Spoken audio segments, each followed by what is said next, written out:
आता संस्था ही फक्त मुख्य शाखेपुरती मर्यादित राहिलेली नसून त्याचा विस्तार शहराच्या विविध भागात झालेला आहे. आपण जिथे बसला ती मुख्य शाखा आणि शहराच्या उपनगरांमध्ये बिब्बेवाडी, कोथरूड म्हणजे गणंजे सोसायटीमध्ये ही शाखा आहे आमची. त्याचप्रमाणे कर्वेनगर, सिंहगड रोड आणि नुकतीच आत्ता आम्ही शाखा चालू केली आहे. महिन्यामध्ये अगदी डिसेंबरच्या शेवटच्या आठवड्यात आपण विकी कॉमन्सशी करार केलेला आहे. त्यामुळे आपलं अधिकृत संकेतस्थळ आणि विकी कॉमन्स या दोन्ही प्लॅटफॉर्मवरती आपण आता डिजिटाइज केलेली पुस्तकं ही वाचकांना उपलब्ध करून दिलेली आहेत. आपल्या वेबसाईटवरती 600 पुस्तकं आणि आता नुकतीच त्यामुळे त्या विकी कॉमन्स प्लॅटफॉर्मवरती जवळपास 200 ते 250 पुस्तकं अशी दिलेली आहेत आणि हे सर्व ओपन सोर्स आहेत. ज्ञान हे ओपन असलं पाहिजे, सर्वांना त्याचा लाभ घेता आला पाहिजे या दृष्टिकोनातून तो सोर्स ओपन ठेवलाय. आपणही आमच्या अधिकृत संकेतस्थळाला भेट द्या आणि त्याचप्रमाणे विकी कॉमन्स प्लॅटफॉर्मवर गेलात तर त्या बुक स्कॅन बाय पुणे नगर वाचन मंदिर एक स्वतंत्र त्याच्यामध्ये कॅटेगरी तयार झाली आणि तुम्हाला ही सगळी पुस्तकं वाचायला मिळतील. यामध्ये ऐतिहासिक आहेत, धार्मिक आहेत, पौराणिक आहेत असं आणि दर आठवड्याला यामध्ये नवीन नवीन ॲडिशन होणार आहे. येत्या 1 वर्षामध्ये 1,00,000 पानं त्यावरती अपलोड करावीत असं आमचं टार्गेट आहे आणि मला खात्री आहे की ते आम्ही निश्चित अचीव करू. ह्या अंकेक्षण प्रकल्पाच्या बरोबरीने काही महत्त्वाच्या ज्या योजना आहेत त्यांची थोडक्यात माहिती देतो. तिथे आपण दिवाळी अंक योजना मोठ्या प्रमाणात राबवतो. फक्त 100 रुपये शुल्कामध्ये 5 महिने वाचकांना दिवाळी अंक वाचायला मिळतात आणि हे अंक फक्त मुख्य शाखेत नाही तर ज्या 6 शाखा आहेत या सर्व शाखांमधून अंक उपलब्ध करून दिलेले आहेत. प्रत्येक शाखेतले वाचक याचा लाभ घेऊ शकतात. त्याचप्रमाणे ज्येष्ठ नागरिकांच्या सोयीकरता घरपोच पुस्तक योजना कार्यान्वित झालेली आहे. थोड्या अल्प किमतीमध्ये असं म्हणू आपण, पण ॲफोर्डेबल कॉस्ट आहे ती. त्यामध्ये आपण काही शहरातल्या ठराविक उपनगरांमध्ये ही सेवा आपण पुरवत असतो. त्याचप्रमाणे इथे जी ग्रंथसंपदा आहे या मुख्य शाखेमध्ये 60,000 ग्रंथ आहेत. त्यामध्ये मराठी आहे, संस्कृत आहे आणि काही इतर भाषातले सुद्धा आहेत. अत्यंत समृद्ध असा खजिना या आपल्या वाचनालयामध्ये आहे. याचा सर्व सर्च आपल्याला ओपॅकवरून करता येतो. म्हणजे तुम्ही कुठेही असलात तरी आपल्या संकेतस्थळावर सर्च बुक नावाची जी फॅसिलिटी आहे त्यावरनं कुठलं पुस्तक आत्ता अवेलेबल आहे हे आपण सर्च करू शकाल. आत्ता नुकताच इथे RFID प्रकल्प कार्यान्वित झालेला आहे. त्यामुळे लायब्ररीचं जवळपास ऑटोमेशन पूर्ण झालेलं आहे. अशा पद्धतीने हे संस्थेचं कार्य चालू आहे आणि येत्या हे जे शतकोत्तर अमृत महोत्सवी वर्ष आहे त्या वर्षामध्ये ऑनलाईन मराठी लर्निंगचा एक प्लॅटफॉर्म 24/7 ओपन म्हणजे तो ते पब्लिक डोमेनमध्ये उपलब्ध करून देण्याचा संस्थेचा निश्चित विचार आहे. म्हणून ज्ञानदीप लौजगी आमचं ध्येयवाक्य आहे आणि त्याला अनुसरून हे काही उपक्रम आम्ही राबवत असतो. ही संस्थेबद्दल माहिती झाली. आता थोडंसं श्रीज जोशी यांच्या पुरस्कारानिमित्त आम्ही आपल्याला आत्ता नमूद केलं की श्रीज जोशी हे संस्थेचे भूतपूर्व अध्यक्ष होते आणि त्यांच्या स्मृत्यर्थ त्यांचे जे वारस आहेत त्यांचे पुत्र विश्वास जोशी त्यांनी हा पुरस्कार इथे पुरस्कृत केलेला आहे. परंतु आज काही वैद्यकीय कारणामुळे विश्वास जोशी आणि त्यांच्या सुविद्य पत्नी अश्विनी जोशी ह्या दरवर्षी इथे येत असतात. त्यांचे वारस, त्यांचे नातेवाईक येत असतात, परंतु काही वैद्यकीय कारणामुळे आज ते येऊ शकलेले नाही आहेत. श्रीज जोशी हे इथे इतके कनेक्टेड होते. आता जी जुने आमचे वाचक आहेत, जे ज्येष्ठ वाचक आहेत त्यांना माहिती आहे या इथे पूर्वी वाचक कट्टा असायचा तळमजल्याला. आता लक्ष्मी रोडच्या स्थिती काय आहे, तिथल्या ट्रॅफिक काय, त्यामुळे ही पद्धत बंद पडली इथली. पण पूर्वी वाचक कट्टा चालायचा आणि अनेक साहित्यिक या ठिकाणी येऊन त्यांच्या साहित्यिक, सांस्कृतिक सगळ्या सामाजिक गप्पा ते वैचारिक आदानप्रदान व्हायचं आणि त्यामध्ये श्रीज जोशी अग्रेसर होते. श्रीज जोशी हे बेसिकली सरकारी कर्मचारी, परंतु त्यांचं लेखन जर आपण बघितलं तर त्यांच्या भावविश्वाच्याही पलीकडे जाऊन त्यांनी त्याचं लेखन, आपल्या साहित्यकृतींचं लेखन केलेलं आहे. असे ज्येष्ठ साहित्यिक हे आमचे भूतपूर्व अध्यक्ष होते आणि त्यांच्या स्मृत्यर्थ हा कार्यक्रम इथे आयोजित करण्यात आलेला आहे. या कार्यक्रमासाठी आपण सर्वजण इथे एकत्र आलात याबद्दल मी सर्वांचं मनपूर्वक स्वागत करतो आणि माझं प्रास्ताविक इथे थांबवतो. एक भव्य कार्यकर्तृत्वाला ना परिसीमा. शब्दांच्या दुनियेत मुसाफिरी आणि गाजविला प्रशासननामा. माननीय श्री लक्ष्मीकांत देशमुख, जन्म 5 सप्टेंबर 1955, मुरुम, तालुका उमरगा, जिल्हा उस्मानाबाद, सध्या पुणे येथे वास्तव्य. डॉक्टर बाबासाहेब आंबेडकर मराठवाडा विद्यापीठातून MSc रसायनशास्त्र, MA Marathi, MBA in public policy, त्याचबरोबर सेवानिवृत्त भारतीय प्रशासकीय अधिकारी, माजी सचिव तथा जिल्हाधिकारी कोल्हापूर येथे त्यांनी कार्य केलेलं आहे. त्याचबरोबर माजी MD film city Goregaon Mumbai हा पदभारसुद्धा सरांनी सांभाळलेला आहे. साहित्यिक योगदान जे आहे सरांचं ते इन्क्लाब विरुद्ध जिहाद, अंधेरी नगरी, हरवलेले बालपण, ऑक्टोपस आणि यंग इंडियाचा ग्रुप सेल्फी या कादंबऱ्या सरांच्या प्रसिद्ध आहेत. पाणी पाणी, गाव विकणे आहे, सावित्रीच्या गर्भात मारलेल्या लेकी, मृगतृष्णा, अंतरीच्या गूढगर्भी, माणूस नावाचं एकाकी बेट, नंबर 1 इत्यादी 10 कथासंग्रह सरांचे प्रसिद्ध आहेत. संकीर्णमध्ये बखर भारतीय प्रशासनाची, स्त्री सूक्त, त्याचबरोबर मधुबाला ते गांधी आणि प्रशासननामा ही पुस्तकं सरांची प्रसिद्ध आहेत. शिवाय कैफी आझमी जीवन आणि शायरी अशा पद्धतीची 31 पुस्तके सरांची प्रकाशित आहेत. यामध्ये 3 इंग्रजी पुस्तकांचा सुद्धा समावेश आहे. 2018 अखिल भारतीय मराठी साहित्य संमेलन बडोदाचे मानाचे अध्यक्षपद सरांनी भूषविलेले आहे. इतकंच नाही तर अशा जवळपास डझनभर संमेलनांचं अध्यक्षपद भूषविण्याचा सन्मान जो आहे तोही सरांना लाभलेला आहे. महाराष्ट्र शासनाचे 3, महाराष्ट्र साहित्य परिषदेचे साहित्य परिषद पुणेचे 5 पुरस्कार, मराठवाडा साहित्य परिषद औरंगाबादचे 2 पुरस्कार आणि त्याचबरोबर इतर संस्थांचे 2 डझन पुरस्कार सरांना प्राप्त झालेले आहेत. शासकीय सेवेत मानाचा उत्कृष्ट जिल्हाधिकारी आणि स्त्री भ्रूण हत्या रोखण्यासाठी 3 राष्ट्रीय पुरस्कार सरांना प्राप्त झालेले आहेत. याचबरोबर श्री ज्ञानेश्वर महाराज संस्थान समिती आळंदीचे सर विश्वस्त आहेत. मराठीच्या भल्यासाठी या मंचाचे ते कार्याध्यक्ष आहेत. सर्व माध्यमांच्या शाळांमध्ये सक्तीने मराठी शिकविण्यासाठीचा कायदा करून घेण्यामध्ये सरांनी स्वतःचे उत्तम असे योगदान दिलेले आहे, पुढाकार घेतलेला आहे. त्याचबरोबर व्याख्याने आणि साहित्यिक कार्यक्रमांसाठी सरांचं अखंड भ्रमण सुरू आहे. प्रशासनाची बखर लिहुनी माय मराठीची खबर घेता, अंतरीच्या गूढगर्भी रमता रमता, सावित्रीच्या लेकींसाठी लढता, शब्दांचा गौरव करिता करिता, गौरवाचे धनी शब्दची आता, गौरवाचे धनी शब्दची आता. धन्यवाद.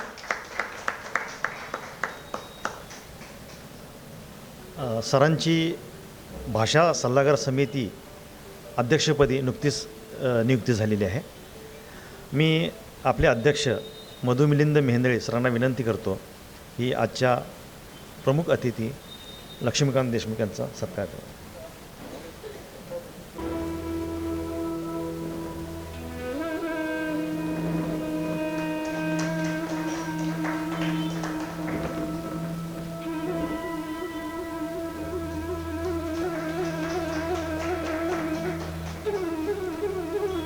यानंतर आजचे सत्कारमूर्ती लेखक, नाटककार, नट, संवाद लेखक श्री अभिराम भडकमकर यांचा परिचय संकेत देशपांडे यांना करून देण्याची मी विनंती. दिग्दर्शक, पटकथाकार, संवाद लेखक.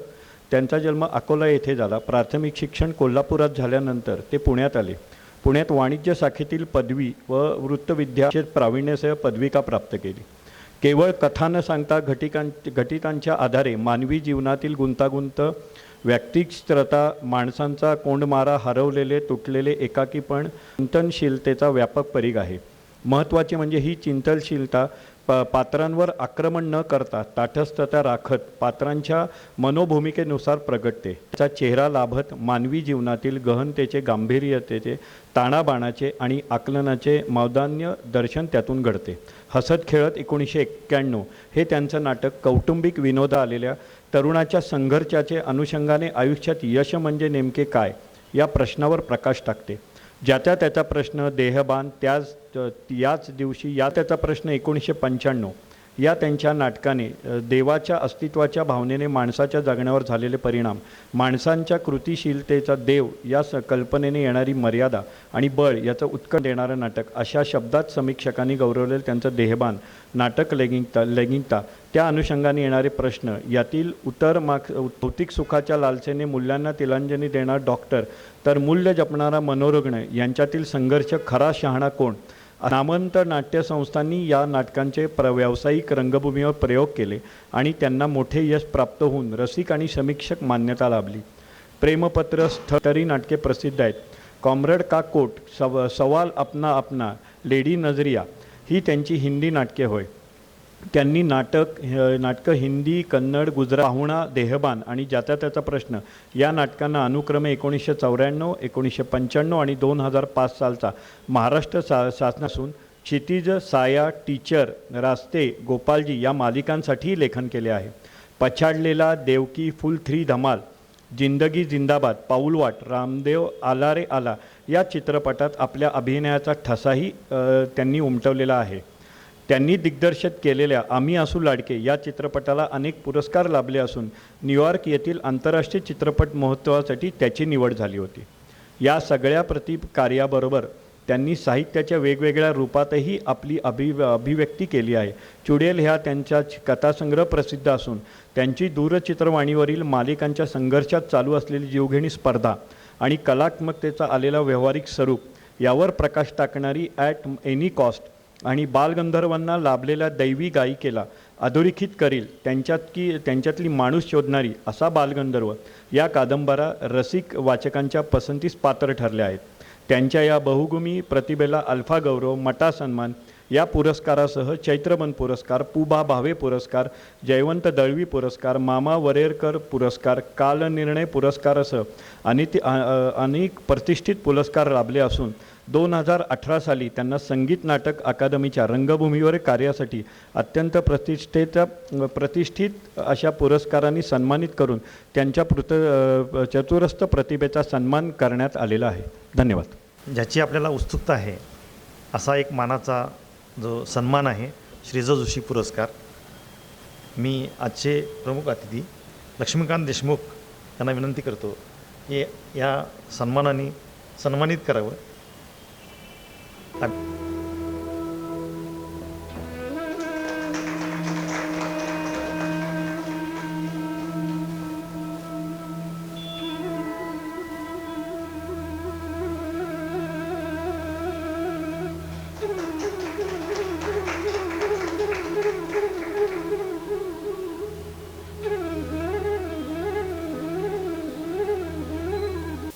व्यासपीठावरील आदरणीय श्री लक्ष्मीकांतजी देशमुख,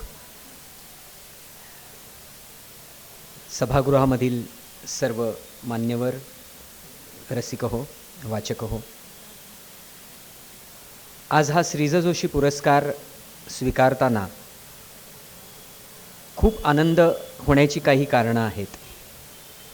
त्यातलं सगळ्यात महत्त्वाचं कारण म्हणजे अत्यंत रघुनाथाची बखर माझ्या वाचनामध्ये आली आणि त्यावेळेला वेगवेगळ्या प्रकारचे शरीरामध्ये होणारे जे बदल होते, त्या बदलांच्या संदर्भामध्ये जे प्रश्न निर्माण होत होते, त्या सगळ्या प्रश्नांना कुठेतरी एक वाट देणाऱ्या रघुनाथ धोंडो कर्वे यांच्या संपूर्ण व्यक्तिमत्वाबद्दल आणि तत्त्वज्ञानाबद्दल एक परिचय या पुस्तकातून झाला. आणि केवळ त्या परिचयापर्यंत ते थांबलं नाही, तर त्यांनी मनामध्ये एक वेगळ्या प्रकारच्या घुसळणीला जन्म दिला आणि ही घुसळण त्या संपूर्ण वयामध्ये प्रश्नांना सामोरं जाताना अत्यंत महत्त्वाची ठरली. परंतु ती तिथेच थांबली नाही, तर त्यानंतर मनामध्ये आलेल्या विचारांवर जेव्हा मी देहभान नावाचं नाटक लिहायला घेतलं, तेव्हा देहभान या नाटकाच्या लिखाणाच्या पाठीमागे या पुस्तकाचं एक फार मोठं योगदान आहे असं मला वाटतं.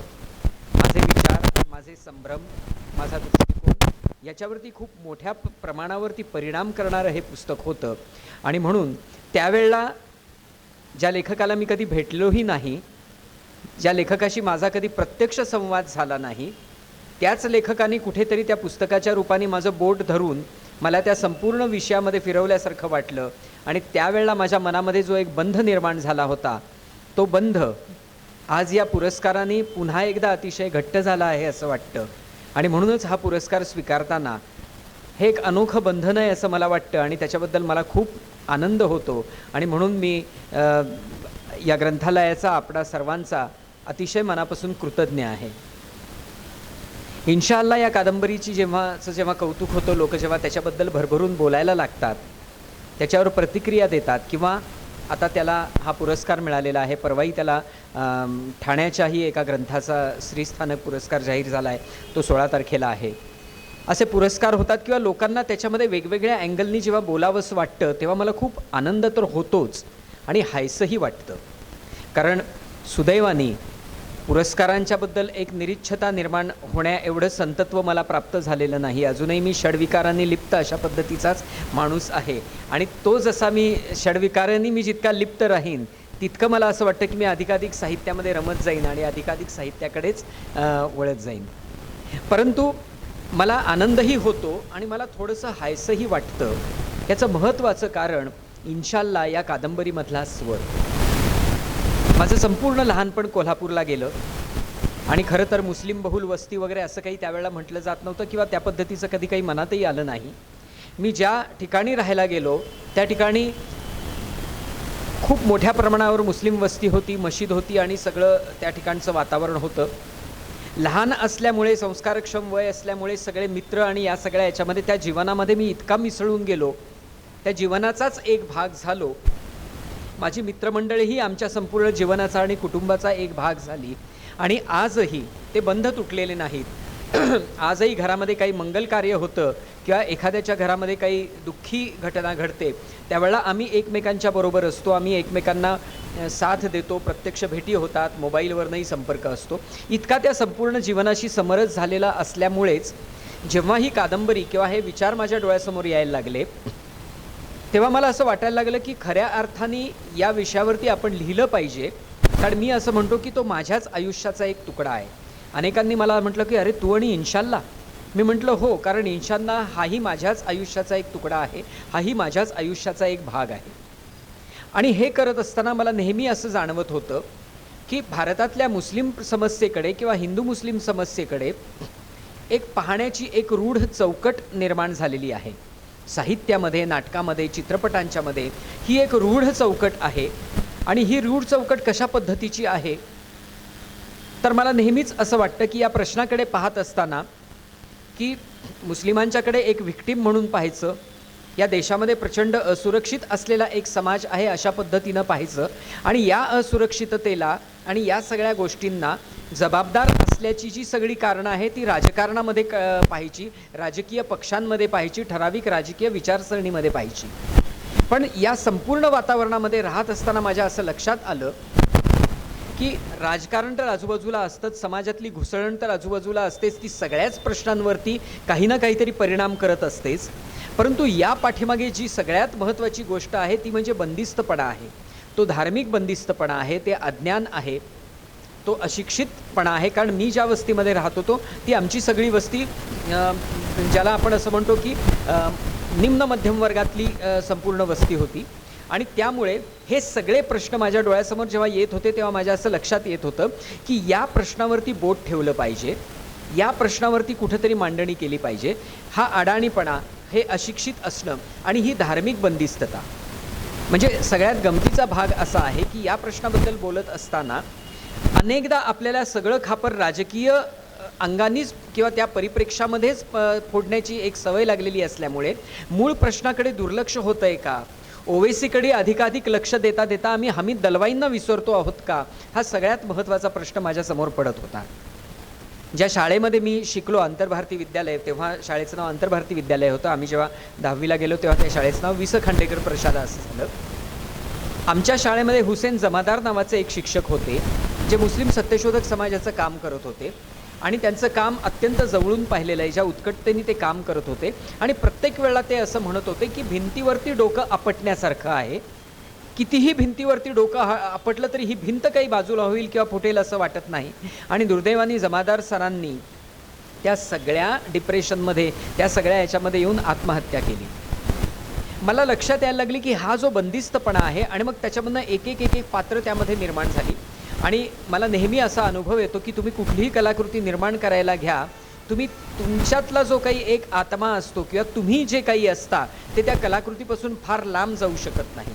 आणि म्हणून मला आजूबाजूचा तो सगळा परिसर दिसत होता, तो मोहल्ला, आमची ती गल्ली, त्यातलं वातावरण, या सगळ्या गोष्टी समोर दिसत होत्या. आणि या सगळ्यातमधनं मला ही सगळी पात्रं भेटत गेली. त्याच्यामध्ये जुनैद नावाचं एक पात्र आहे, ते सुरुवातीला गायब होतं आणि लोक मला असं विचारतात त्याचं पुढे काय झालं. तर मला असं वाटतं की त्यातला जुनैद हे एक रूपक आहे हरवलेल्या आणि भरकटलेल्या मुस्लिम तरुणाईचं. आणि या सगळ्याच्या पाठीमागे नेमकं मी आत्ता म्हटलं त्याप्रमाणे जे अज्ञान आहे, जो अशिक्षितपणा आहे, आणि यामध्ये सुद्धा या सगळ्याशी टक्कर घेणारी एक व्यवस्था आहे, एक संघटना आहे, जी संघटना या सगळ्याच्या विरुद्ध उभं राहायचा प्रयत्न करते, प्रश्न निर्माण करण्याचा प्रयत्न करते. कारण कुठल्याही समाजामध्ये सुधारणा जर करायची असेल तर आधी प्रश्न निर्माण केले पाहिजे असतात. जसं आंबेडकर म्हणायचे की गुलामगिरीची आधी जाणीव होऊ दे. तर ही अज्ञानाची आणि अशिक्षितपणाची आणि बंदिस्तपणाची जाणीव जोपर्यंत निर्माण होत नाही तोपर्यंत पुढचं काही घडण्याची शक्यता नाही. आणि म्हणून या कथेमध्ये एक पात्र त्या ठिकाणी अशा पद्धतीचे प्रश्न निर्माण करायचा प्रयत्न करतो. आता गंमत बघा, एका बाजूला कट्टरता आहे, ती हिंदू कट्टरता आहे, मुस्लिम कट्टरता आहे, वेगवेगळ्या प्रकारची कट्टरता आपल्याला दिसते. एका बाजूला आर्थिक प्रश्नाशी झगडत असलेली माणसं दिसतात, ज्यांच्यावरती या कट्टरतेचा थोडाफार परिणाम होत असतो, परंतु त्यांना कसंही करून सुखाने जगायचं असतं आणि पुढे जायचं असतं. अशा पद्धतीचा एक वर्ग आहे. या सगळ्याचं भान ठेवून या सगळ्यामध्ये बदल व्हावा याचा प्रयत्न करणारा एक वर्ग आहे. मग त्याच्यामध्ये त्या नसीमा मॅडम असतील, त्याच्यामध्ये फिदाजी असतील किंवा रफिक असेल आणि जुल्फी असेल. अशा पद्धतीच्या संघटनांमध्ये जो नेमका वाद असतो तो वाद याही ठिकाणी आहे.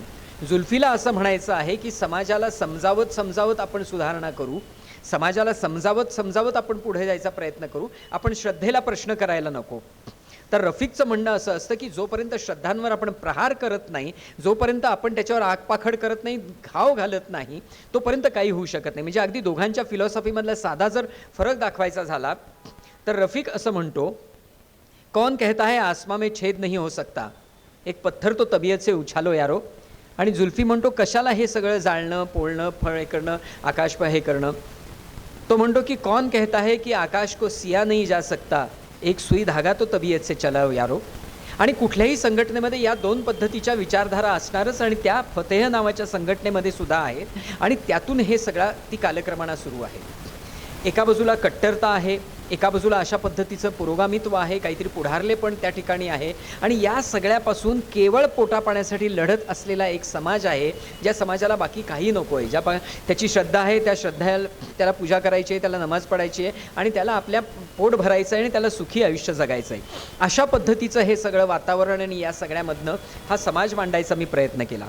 मी नेहमी असं म्हणतो की मी सामाजिक प्रश्न मांडत नाही. म्हणजे माझ्या नाटकांवर अनेकदा लोक असं म्हणतात की ही सामाजिक नाटकं आहेत, पण मला सामाजिक नाटक किंवा सामाजिक साहित्य या शब्दापेक्षा मला असं वाटतं मी माणसांच्या गोष्टी सांगतो, माणसांच्या गोष्टी सांगायचा प्रयत्न करतो. आणि त्या इतक्या उत्कटपणे आपण सांगितलं आहे की आपोआपच तो ज्या समाजामध्ये वावरतोय आणि ज्या सामाजिक प्रश्नांमध्ये अडकलेला आहे ते सामाजिक प्रश्न त्याच्याबरोबरच त्या कथेबरोबर यायला लागतात. आणि म्हणून या कथेमध्ये जो काही सामाजिक प्रश्न येतो, हा सगळा प्रश्न येतो तो त्या माणसांच्या अनुषंगाने येतो. आता प्रत्येकाच्या समोर असलेल्या समस्या फार वेगळ्या आहेत. आता रफिक सारखा जो आहे तो अत्यंत जहाल आहे. तो म्हणतो की कौन कहता है आसमान में छेद नहीं हो सकता. तो इतका काळाच्या पुढे आहे की त्याच्या मनामध्ये प्रश्न येतो की मी का नाही प्रश्न विचारायचे, मी अल्लाला प्रश्न का नाही विचारायचे, मी कुराणाला प्रश्न का नाही विचारायचे. म्हणजे तो एक उदाहरण देतो की जेव्हा मंदिर प्रवेशासाठी स्त्रियांनी आंदोलन केलं त्यावेळेला अगदी नॅशनल चॅनलवरती सुद्धा प्रश्न असा विचारला गेला की नाही मुल्ला मौलवींना की नाही दाखवा कुठे आहे कुराणात लिहिलेलं की मंदिर प्रवेश मशिदीमध्ये स्त्रियांनी प्रवेश घ्यायचा नाही. तो म्हणतो समजा पहिल्या पानावरती लिहिलं असेल तर ते नाकारायचा मला अधिकार नाही. जर पहिल्या पानावर सांगून ठेवलं असेल की मशिदीत स्त्रियांना प्रवेश नाही तर ते मी क्वेश्चन करायचं नाही. ते काल सुसंगत नाही असं मी म्हणायचं नाही. माझा प्रत्येक प्रश्न किंवा माझं प्रत्येक उत्तर मी कुराणाच्या आणि शरीयतच्या चौकटीमध्येच का शोधायचं? ही चौकटच जरा मला मला मला मान्य नसेल तर ती मी मोडायची नाही का? अशा पद्धतीचा प्रश्न विचारणारा रफिक आजच्या समाजामध्ये अत्यंत पुढारलेला आहे. पण त्याच वेळेला जुल्फी असं म्हणतो की भाईजान, कशासाठी आपण हे प्रश्न विचारायचे? आपण त्यांच्या मनामध्ये प्रश्न निर्माण होऊ देत ना. आणि जुल्फीच्या त्या प्रयत्नामध्ये खरोखरच टायर दुरुस्त करणारा जो अब्दुल असतो किंवा अकबऱ्या असतो, त्याला एक प्रश्न असा पडतो, माझी जर सुनता झाली नाही म्हणजे मी मुसलमान नाही? माझी सुनता वयाच्या 14व्या वर्षापर्यंत झाली, वयाच्या 14व्या वर्षी झाली, मग काय वयाच्या 14 वर्षापर्यंत मी मुसलमान नव्हतो? मग मुसलमान असणं म्हणजे नेमकं काय? तर अल्लानी जे काही चांगलं चांगलं आपल्याला करायला सांगितलेलं आहे, चोरी करू नको, कुणाशी खोटं बोलू नको, कुणाशी खोटं वागू नको, हे जर मी करत राहिलो तर सुनता करण्याचा उपचार खरोखरच आवश्यक आहे का? अशा पद्धतीचा प्रश्न जेव्हा अकबऱ्याच्या मनामध्ये निर्माण होतो, इस्माईल जेव्हा नसबंदी करायला जायचा प्रयत्न करतो आणि मुमताज ठामपणे सांगते की हा जर नवरा माझ्या कामाचा नसेल, हा जर नवरा घरामध्ये जर काही काम करणार नसेल तर मी त्याला नाकारते, तू मला काय तलाक तलाक म्हणतो, मी तुला तलाक देते. अशा पद्धतीने या सगळ्या रूढ चौकटी हलवण्याचा प्रयत्न त्या सगळ्यातली माणसं करायला लागतात, कारण त्यांच्या मनामध्ये प्रश्न निर्माण व्हायला लागतात. त्यातली जमीला, जिचा मुलगा हरवलेला आहे, तिची अवस्था तर फारच वेगळी आहे. खरं तर आयुष्यामध्ये तिने कधीच कोणाचं वाईट केलेलं नसतं. नवऱ्याने जेव्हा सवत आणली तेव्हा ती एका ठिकाणी असं म्हणते की काय करणार, शेवटी बाईला बुरशी लागतेच ना. हे वाक्य जेव्हा मी लिहिलं तेव्हा मी स्वतःच थरारलो की खरोखरच काय मानसिकतेने स्त्रीकडे पाहण्याचा प्रकार आहे. या मानसिकतेने आपण स्त्रीकडे पाहायचं. आणि मग दुसरी स्त्री येते आणि त्यावेळेला ती सांगते की एकाच वेळेला आपला नवरा आपल्या दुसऱ्या बाईबरोबर त्या ठिकाणी रात्री झोपलेला असतो आणि तो आपल्याला पाणी आणायला सांगतो. आणि नंतर होतं काय, तर यांच्या हवसेची किंवा वासनेची 9-9 महिने पोटात वाढवलेली गाठोडी आपण घ्यायची आणि एका क्षणी तो आपल्याला सांगतो घरातनं निघून जा, आणि निघून जायचं, आणि आपल्याला काहीच मिळत नाही, आपल्याला काहीही मिळणार नाही. हे कुठेतरी बदललं पाहिजे. आणि हे बदल करण्यासाठी म्हणून जर जुल्फीसारखा कुणी जर माझ्यासाठी हे करत असेल तर मी त्याला माझ्या घरामध्ये जागा देणार, मी त्याच्याबरोबर उभी राहणार. हळूहळू जमीलाच्या मनामध्ये होणारं हे जे परिवर्तन आहे, हे परिवर्तन कुठल्याही विद्वत्तापूर्ण अशा पद्धतीच्या वाचनातून किंवा याच्यातनं झालेलं परिवर्तन नाही आहे, तर स्त्रीच्या मनामध्ये असलेलं जे एक उपजत शहाणपण असतं, या शहाणपणाला वेगवेगळ्या प्रकारचे प्रश्न पडायला लागतात आणि प्रश्न पडणारं वातावरण जुल्फी त्या मोहल्ल्यामध्ये निर्माण करायला लागतो. आणि मग हळूहळू ती स्वतःच कुराणाचं इंटरप्रिटेशन करायला लागते. एका ठिकाणी ती म्हणते की पडते तो सब सब है, सगळेजण वाचतात पण विचार कोण करतं, अर्थ कोण लावतं, आणि ती कुराणाचा एक वेगळ्या पद्धतीने स्वतःचा अर्थ लावायचा प्रयत्न करते. आणि एका पॉईंटला तिला असंही वाटतं की जुल्फीसारखा पुरुष जर कायदे कानून लिहायला बसला असता तर स्त्रीला अशा पद्धतीच्या जीवघेण्या वेदना सहन करायला लागल्या नसत्या. इतक्या वेगवेगळ्या प्रकारच्या स्त्रिया त्या ठिकाणी आल्या, या कुठे दिसल्या असं लोक विचारतात. पण खरं तर या स्त्रिया मला आजूबाजूला दिसल्या म्हणण्यापेक्षा या प्रवृत्ती मला आजूबाजूला दिसल्या. एका स्त्रीवर किंवा एका व्यक्तीवर लिहिण्यापेक्षा, म्हणजे जमीला मला मोहल्ल्यामध्ये दाखवता येणार नाही, मला मुमताज दाखवता येणार नाही, पण वेगवेगळ्या प्रकारच्या स्त्रियांच्या प्रवृत्ती एकत्र करून एक एक पद्धतीचं पात्र त्या ठिकाणी निर्माण झालं. त्याच्यामध्ये हसन साहब नावाचं एक पात्र आहे. हे पात्र म्हणजे सर्व पक्षामध्ये दाखवण्यासाठी एक मिया असावा लागतो, एक दाढीवाला असावा लागतो, त्या पद्धतीचा ते पात्र आहे. त्याला जनाधार नाही. एकेकाळी खूप मोठ्या चळवळीमध्ये काम करण्यासाठी म्हणून चा विचार करणारा माणूस, लंडनला जाऊन विचार करणारा माणूस या ठिकाणी येतो आणि मग त्याच्या असं लक्षात येतं की रफिकसारख्या, हमीद दलवाईंच्या सारख्या धडका देण्याचं त्याच्यामध्ये सामर्थ्य नाही. आणि म्हणून मग वेळप्रसंगी टोपी घालायची आणि वेळप्रसंगी टोपी उतरवायची, अशा पद्धतीने कुठेतरी त्या सगळ्या व्यवस्थेमध्ये स्वतःला सामावून घेण्याचा प्रयत्न करणं हा त्याच्यामध्ये दिसतं. मला या संपूर्ण अभ्यासामध्ये, या संपूर्ण काळामध्ये एकच असं वाटतं, मुस्लिम समाजाच्या संपूर्ण समस्यांना अत्यंत महत्त्वाचा जबाबदार जर घटक कुठला असेल तर तो मुस्लिम इंटलेक्च्युअल समाज आहे. हा समाज शिक्षणाच्या मिशानी बाहेर पडतो आणि त्याच्यानंतर तो परत वस्तीकडे जात नाही. आपल्या देशामध्ये ज्या वेळेला दलितांना शिक्षण मिळालं आणि सुदैवाने ही मंडळी शिकायला बाहेर गेली आणि ती परत आली आणि त्यांनी आपल्या वस्तीमध्ये साहित्य नेलं, त्यांनी आपल्या वस्तीमध्ये चळवळ नेली, त्यांनी आपल्या वस्तीमध्ये प्रश्न नेले, त्यांनी आपल्या वस्तीमध्ये रूढ चौकट हलवण्याची एक ताकद निर्माण केली, एक वृत्ती निर्माण केली. दुर्दैवाने मुस्लिम समाजामध्ये अशा पद्धतीने होताना आपल्याला दिसत नाही. मुस्लिम इंटेलेक्च्युअल ज्या पद्धतीने या सगळ्या प्रश्नाकडे पाहायला पाहिजे त्या पद्धतीनं पाहताना दिसत नाही. आणि म्हणून एका ठिकाणी ते रफिक सारखं पात्र म्हणतं, या समाजामध्ये एक आंबेडकर जन्मायला यायला हवे होते, डॉक्टर बाबासाहेब आंबेडकर. या सगळ्याचा विचार करत असताना आता गमतीचा भाग बघा ना, की मुनव्वर राणा एक स्टँडअप कॉमेडी करणारा अतिशय सुंदर कॉमेडी करतो, पण मुस्लिम प्रश्नाबद्दल बोलताना तो फक्त मॉब लिंचिंगबद्दल बोलतो. तो हलालाबद्दल बोलत नाही, तो बुरख्याबद्दल बोलत नाही, तो ट्रिपल तलाकबद्दल बोलत नाही. दुर्दैवाने बंधनं असतील. आता साधी गोष्ट आहे, नग्न सरस्वती जेव्हा M.F. हुसेननी काढली त्यावेळेला आपण सगळ्यांनी असं म्हटलं की ही कलात्मकता आहे आणि त्याच्याकडे कला म्हणून पाहिलं पाहिजे, त्याचा विरोध करता कामा नाही. कारण खजुराहोपासून सगळीकडे आपल्याला नग्न मूर्ती दिसतात, आपण का विरोध करायचा. आणि ठामपणे हुसेन त्या बाजूने उभे सुद्धा राहिले. पण जेव्हा त्यांनी Meenakshi the tale of 3 cities नावाचा चित्रपट केला आणि त्यामध्ये काही गाणी तयार केली ज्याच्यामध्ये उर्दू आयत त्यांनी वापरली, कुराणातल्या काही आयत वापरल्या त्यांनी, आणि त्यांना लगेचच फोन गेले की हे चुकीचं आहे आणि त्यांनी वाद नको म्हणून सर्वच्या सर्व गाणी काढून टाकली, विड्रॉ केली, मागे घेतली.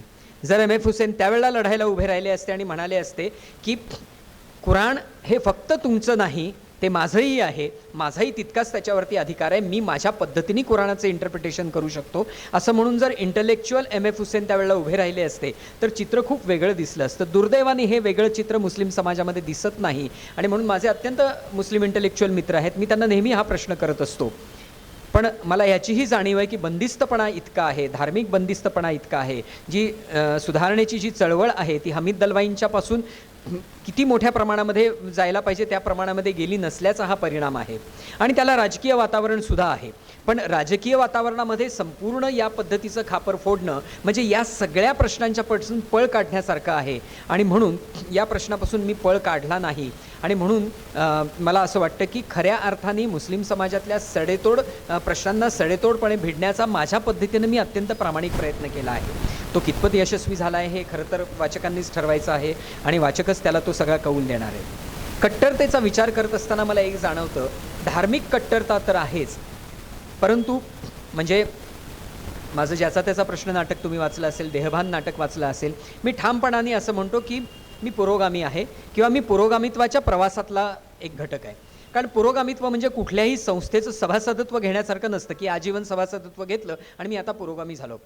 पुरोगामी असणं ही एक आंतरिक लढा असतो, ज्याचा त्याचा प्रश्नामध्ये मी म्हटलेलं आहे की हा आत चाललेला एक सततचा अविरत संघर्ष असतो जो मरेपर्यंत आपल्याला करायचा असतो. असं होत नाही की एकदा सर्टिफिकेट मिळालं आणि तुम्ही पुरोगामी झालात. हा संघर्ष जो आहे तो समाजाला सुद्धा सतत करावा लागतो आणि आंतरिक संघर्ष सुद्धा तो मोठ्या प्रमाणावर असतो. आज तो संघर्ष होताना आपल्याला दिसतोय का? आज आपण खऱ्या अर्थाने तो संघर्ष आपल्या आतमध्ये आणि समाजामध्ये करतो आहोत का? मग या सगळ्याबद्दल बोलत असताना किंवा या का पुरोगामित्वाची सुद्धा एक कट्टरता निर्माण झालेली आहे का? पुरोगामित्वाची सुद्धा एक संकुचित व्याख्या आणि एक साचलेपण त्याच्यामध्ये आलेलं आहे. एक पुरोगामी म्हणून मी साहित्यिकांना प्रश्न विचारतो, एक पुरोगामी म्हणून मी सरकारला प्रश्न विचारतो, विरोधी पक्षांना प्रश्न विचारतो, कलावंतांना प्रश्न विचारतो, मी सगळ्यांना प्रश्न विचारतो, त्या सगळ्यांची मी चिकित्सा करतो. पण मी पुरोगामित्वाची चिकित्सा करतो का? आणि म्हणून या कादंबरीमध्ये मी पुरोगामित्वाची सुद्धा चिकित्सा केलेली आहे. आणि मी असं म्हटलेलं आहे की पुरोगामित्व आज भंजाळलेलं आहे. मी त्या ठिकाणी पुरोगामीच्या ऐवजी शब्द असा वापरला आहे की खूप कमी लोक पुरोगामी आहेत, अधिकांश लोक हे पुरोभ्रमी आहेत. आपण पुरोगामी असल्याचा भ्रम बाळगणारे आहेत. आणि इथे कादंबरीच्या बाबतीमध्ये एक अडचण निर्माण होते. मी नेहमी गमतीने असं म्हणतो की या कादंबरीला सामोरं कसं जायचं याचा अनेकांना प्रश्न पडतो, कारण स्वतःची चिकित्सा करणं खूप अवघड असतं. आणि त्यामुळे पुरोगामित्वाची सुद्धा चिकित्सा झाली पाहिजे, कारण देशातल्याच नव्हे तर जगातल्या कुठल्याही परिस्थितीवरती पुरोगामित्व हेच उत्तर असतं. कारण पुरोगामित्व तुम्हाला निसर्गाच्या बरोबर एक सुवर्णमध्य साधणं किंवा निसर्गाच्या बरोबर आपला ताल आणि सूर मिळवून चालायला शिकवत असतं. ते काल सुसंगत असतं. पुरोगामित्व वैज्ञानिक दृष्टिकोनातून आपल्या आजूबाजूच्या सगळ्या गोष्टींशी तुम्हाला घासून पुसून तुमचं वर्तन परत त्याची चिकित्सा करतं आणि तुमचे वर्तन पुन्हा एकदा सुधारलं पाहिजे याचा विचार करत असतं. आणि म्हणून पुरोगामित्वाला पर्याय नाही, पण पुरोगामित्वसुद्धा सतत घासून पुसून घेतलं पाहिजे. आणि त्यामध्ये आज कुठेतरी साचलेपणा आला आहे की काय, अशा पद्धतीचाही प्रश्न त्यामध्ये मी निर्माण केलेला आहे. एक वेगळा सेक्शन त्याच्यामध्ये आहे की आजचा या समाजातला बहुसंख्य हिंदू समाज त्याचा या सगळ्याकडे पाहण्याचा काय दृष्टिकोन आहे. तो दृष्टिकोन मांडत असताना मला एक त्या ठिकाणी एक ही गोष्ट दिसते की आता खूप वेगवेगळ्या प्रकारचे प्रश्न निर्माण व्हायला लागलेत. म्हणजे ज्या पद्धतीचा हा प्रश्न आहे की नग्न सरस्वतीकडे आम्ही कलात्मक पद्धतीनं पाहायचं, पण सॅटॅनिक वर मात्र आपण बंदी घालतो आणि तिथे मात्र आपण म्हणत नाही की त्याचं साहित्यिक मूल्य आपण तपासलं पाहिजे किंवा ती कादंबरी वाचायचा किंवा ते पुस्तक वाचायचा आम्हाला अधिकार आहे. जोपर्यंत खऱ्या अर्थाने समतोल अशा पद्धतीने या सगळ्या प्रश्नांकडे आपण पाहणार नाही तोपर्यंत हा प्रश्न सुटेल असं मला वाटत नाही. आणि म्हणून मी जे सुरुवातीला म्हटलं की मला हायसं वाटतं ते या कादंबरीतला आवाज एका पद्धतीने त्याला तुम्ही रेकग्निशन दिलं किंवा या आवाजाला एका पद्धतीने तुम्ही मान्यता दिली किंवा एक या आवाजामध्ये आवाज मिसळवला. हा आवाज जो कुठल्याही प्रकारचं ध्रुवीकरण नाकारतो तोच आज अल्पसंख्य आहे असं मला वाटतं.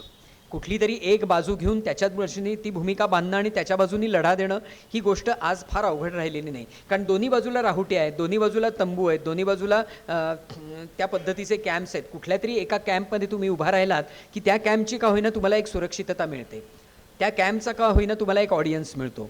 परंतु दोन्ही कॅम्प्सना नाकारणं आणि या प्रश्नाला ही आणि आणखी एक तिसरी बाजू आहे असं म्हणणं आणि संपूर्णपणे ध्रुवीकरणाला नकार देणं हे खूप गरजेचं आहे असं मला वाटतं. माझ्या परीने या कादंबरीमध्ये मी ध्रुवीकरणाला नकार देण्याचा प्रयत्न केलेला आहे की ध्रुवीकरणाने काहीच साध्य होणार नाही.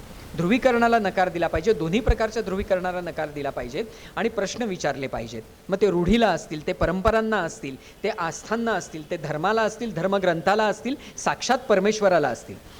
ज्याचा त्याचा प्रश्न नाटकामध्ये मी असं मांडलेलंच आहे की लहानपणापासून आपल्याला परमेश्वराचं अस्तित्व इंजेक्शनसारखं इंजेक्ट केलं जातं आणि पुढे जाऊन ती आपली मजबुरी बनते.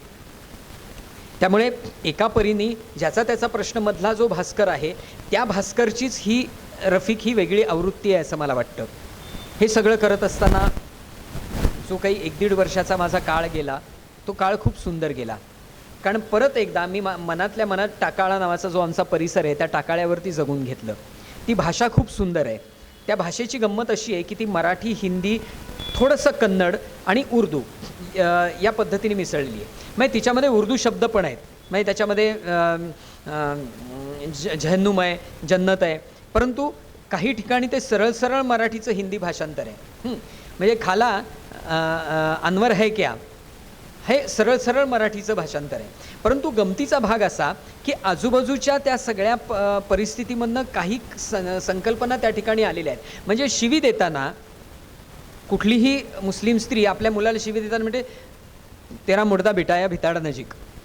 आता मुर्दा बिठाया प्रेत हे बसवून ना हिंदूंमध्ये नेलं जातं ना मुस्लिमांमध्ये नेलं जातं. ते लिंगायत समाजामध्ये आणि आणखीन इतर काही समाजामध्ये हे केलं. परंतु त्या पश्चिम महाराष्ट्रामध्ये तो समाज मोठ्या प्रमाणावर असल्यामुळे कुठेतरी त्याचा संदर्भ याच्यामध्ये आला असेल आणि तो अशा पद्धतीची ती भाषा अतिशय गोड आहे. मला नेहमी लोक असं म्हणतात की काय बंगाली गोड आहे.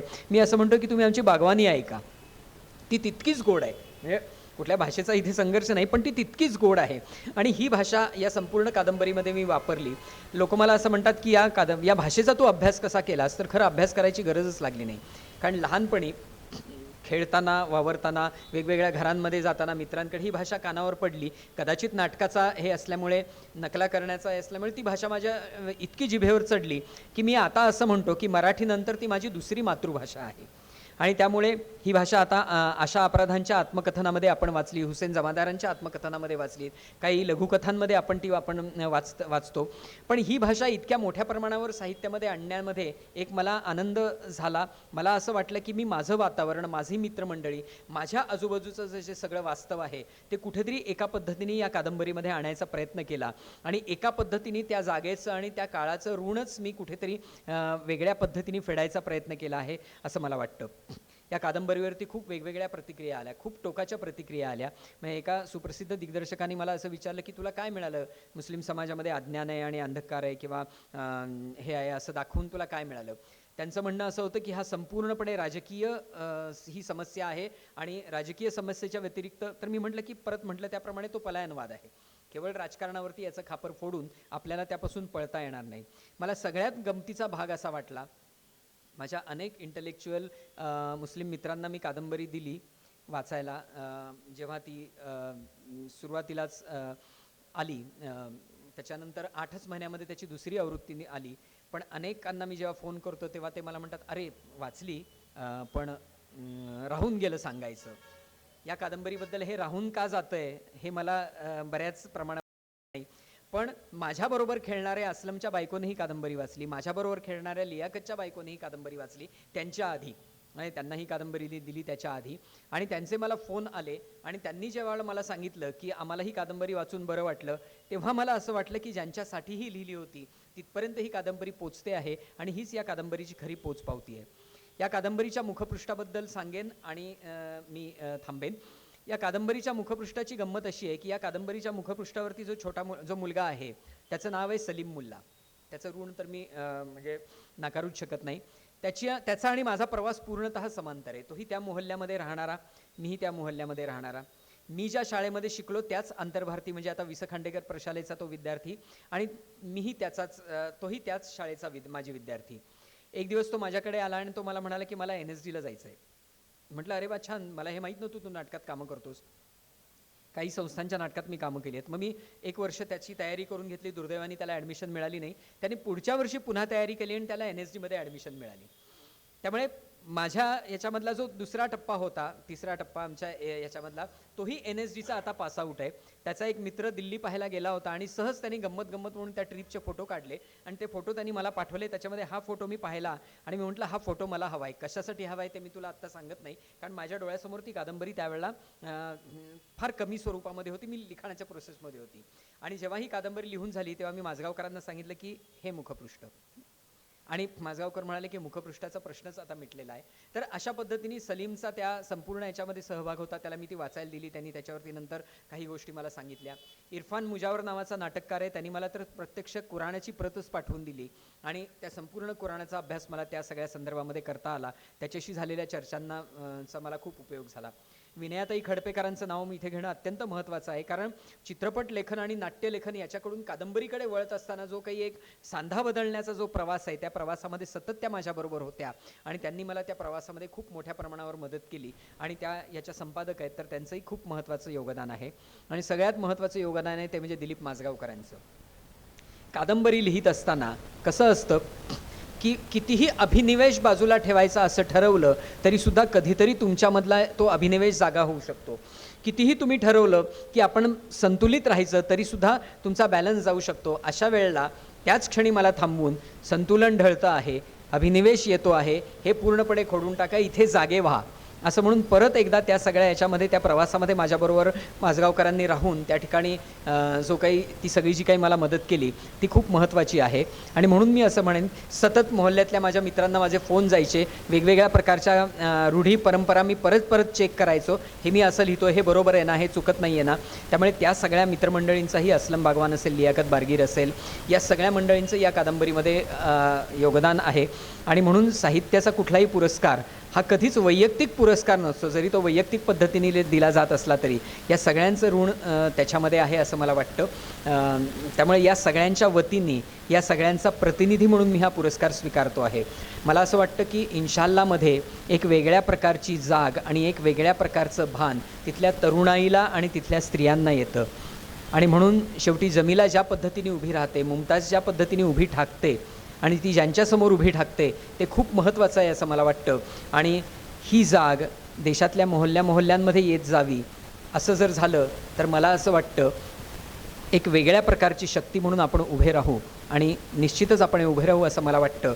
याचं कारण असं की जो उपजत शहाणपणा स्त्रियांच्या मधला आहे, तो उपजत शहाणपणा आपल्याला सर्व आंदोलनांमध्ये दिसतो. मंदिर प्रवेशाच्या वेळेलासुद्धा आपल्याला त्या ठिकाणी स्त्रिया उभ्या राहिलेल्या दिसल्या. शहाबानो लढते, शायरा लढते. आणि म्हणून मला असं वाटतं की हे सगळं जेव्हा आपण दिसतंय तोपर्यंत आपण अत्यंत मोकळेपणाने या सगळ्या प्रयत्नांच्याकडे पाहून इन्शाल्लाह असं म्हणायला हरकत नाही. आज श्रीजा जोशी पुरस्कारांनी एक वेगळ्या प्रकारची मोहोर या संपूर्ण प्रयत्नावर उमटलेली आहे.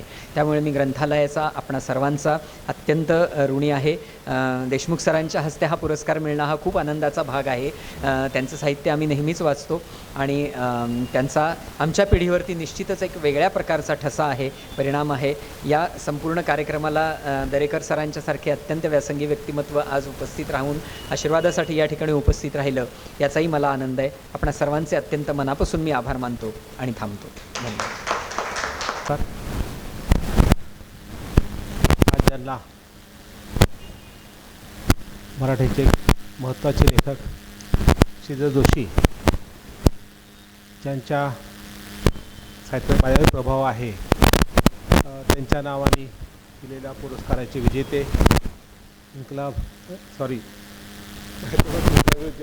इन्शाअल्लाहचे लेखक आमचे मित्र अभिराम भडकवकर, पुणे नगर वाचन मंदिराचे अध्यक्ष मधुमिलिंद मेहेंदळे साहेब, प्रसाद जोशी, इतर मान्यवर आणि उपस्थित बंधू भगिनी आणि मित्रांनो, सर्वप्रथम मी इन्शाअल्लाह कादंबरीला पुरस्कार दिल्याबद्दल अभिराम भडकवकर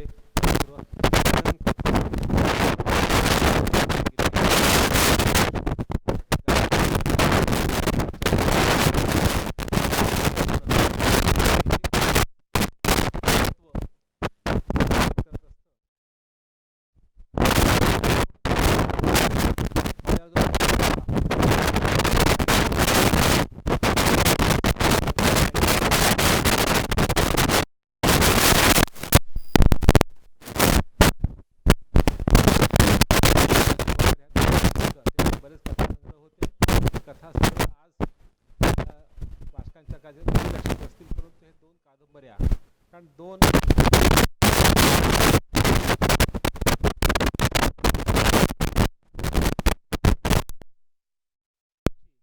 पहिल्या महिला डॉक्टर होत्या, पण त्यांना डॉक्टर झाल्यानंतर प्रॅक्टिस करता आली, सेवा करता आली नाही आणि त्यांचं निधन अतिशय अल्प काळामध्ये.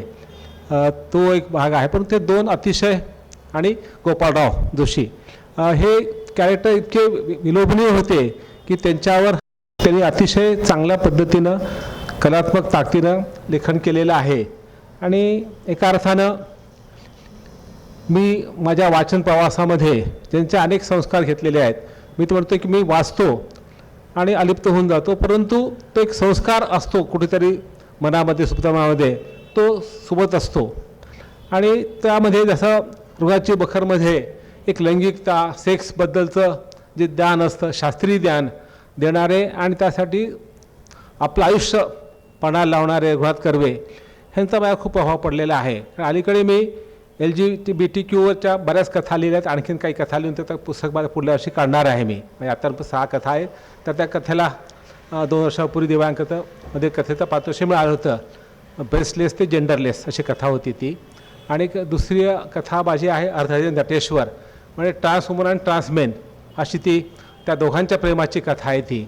आणि त्याचा पार्श्वभूमी आहे की कथक नृत्य म्हणून त्यांचं जे प्रतीक असतं की नृत्याचं नटेश्वर हा अर्धनारी अर्धपुरुष आहे. तर ह्या मी कसा वळताना ज्या अनेक लोकांचे प्रभाव पडलेले आहेत त्यामध्ये हा एक प्रभाव होताच, म्हणून ते ऋण व्यक्त करतो. आणि पुणे नगर वाचन मंदिर आता तुमचं शतकोत्तर अमृत महोत्सव सुरू होत आहे. इतकं जुनं वाचनालय फक्त तुमची सोडत तर फक्त सावना नाशिकच आहे, कारण तिथे मागच्या आठवड्यात गेलो होतो मला लक्षात येते. तर आपलं असे जे शतकोत्तर महोत्सवी वाचनालय आहे जवळपास 70-80 आहेत, त्यांची ग्रंथसंख्या फार मोठी आहे आणि ती तुम्ही डिजिटाईज करत आहात. तर मला तुम्हाला एक विनंती करायची की डिजिटाईज करणं हे बरोबर आहे, पण त्याही पलीकडे जाऊन तुम्ही ते OCR वापरून तुम्ही इंटरनेटच्या वर महाजालामध्ये दिलं तर अधिक ज्ञानमुक्त होऊ शकेल आणि ते कायमच होऊ शकेल. कारण शेवटी पत्रिका तुम्ही संकेत आलं पाहिजे. हे प्रत्येकाला काही माहीत असणार नाही, कारण जो ओपन कळणार नाही, प्रसिद्धी होणार नाही. परंतु तुम्ही जर OCR करून ते पुस्तकं टाकले तर कुठल्याही माणसाला गुगल सर्च करताना ते पुस्तकं सापडू शकतात आणि ते ज्ञानमुक्त होऊ शकतं. आणि OCR टेक्नॉलॉजी ही मोफत आहे आणि थोडंसं प्रशिक्षण घेतलं आपल्याला कॉम्प्युटर करता येतं आणि ते युनिकोडमध्ये असल्यामुळे ते युनिव्हर्सल लँग्वेज होणार आहे आणि ते कुणालाही कुठेही पाहता येणार आहे, कुठल्याही ॲपवर किंवा कुठल्याही मोबाईलवर किंवा कुठल्याही डेस्कटॉपवर. तर ते तुम्ही विचार करावा असं वाटतं. हां, तर OCR करून युनिकोडवर कन्व्हर्ट करणं आणि ते आंतरजाल मुक्त करून देणं. आपले जे जुने ग्रंथ जे जे पुन्हा कधी आवृत्ती निघणार आणि ते पुन्हा कधी छापले जाणार नाहीत असे ग्रंथ, जे मौलिक ग्रंथ आहेत ते आले पाहिजेत असं मला एक मराठीच्या भल्यासाठी चळवळ करणारा एक कार्यकर्ता म्हणून वाटतं. आणि आता मला जी जबाबदारी मिळाली भाषाशास्त्राने दिलेली आहे अध्यक्ष भाषा सल्लागार समिती, त्यामध्ये आम्हाला हा एक विषय ह्या पुढील काळामध्ये अग्रक्रमाने हाताळायचा आहे असं वाटतं.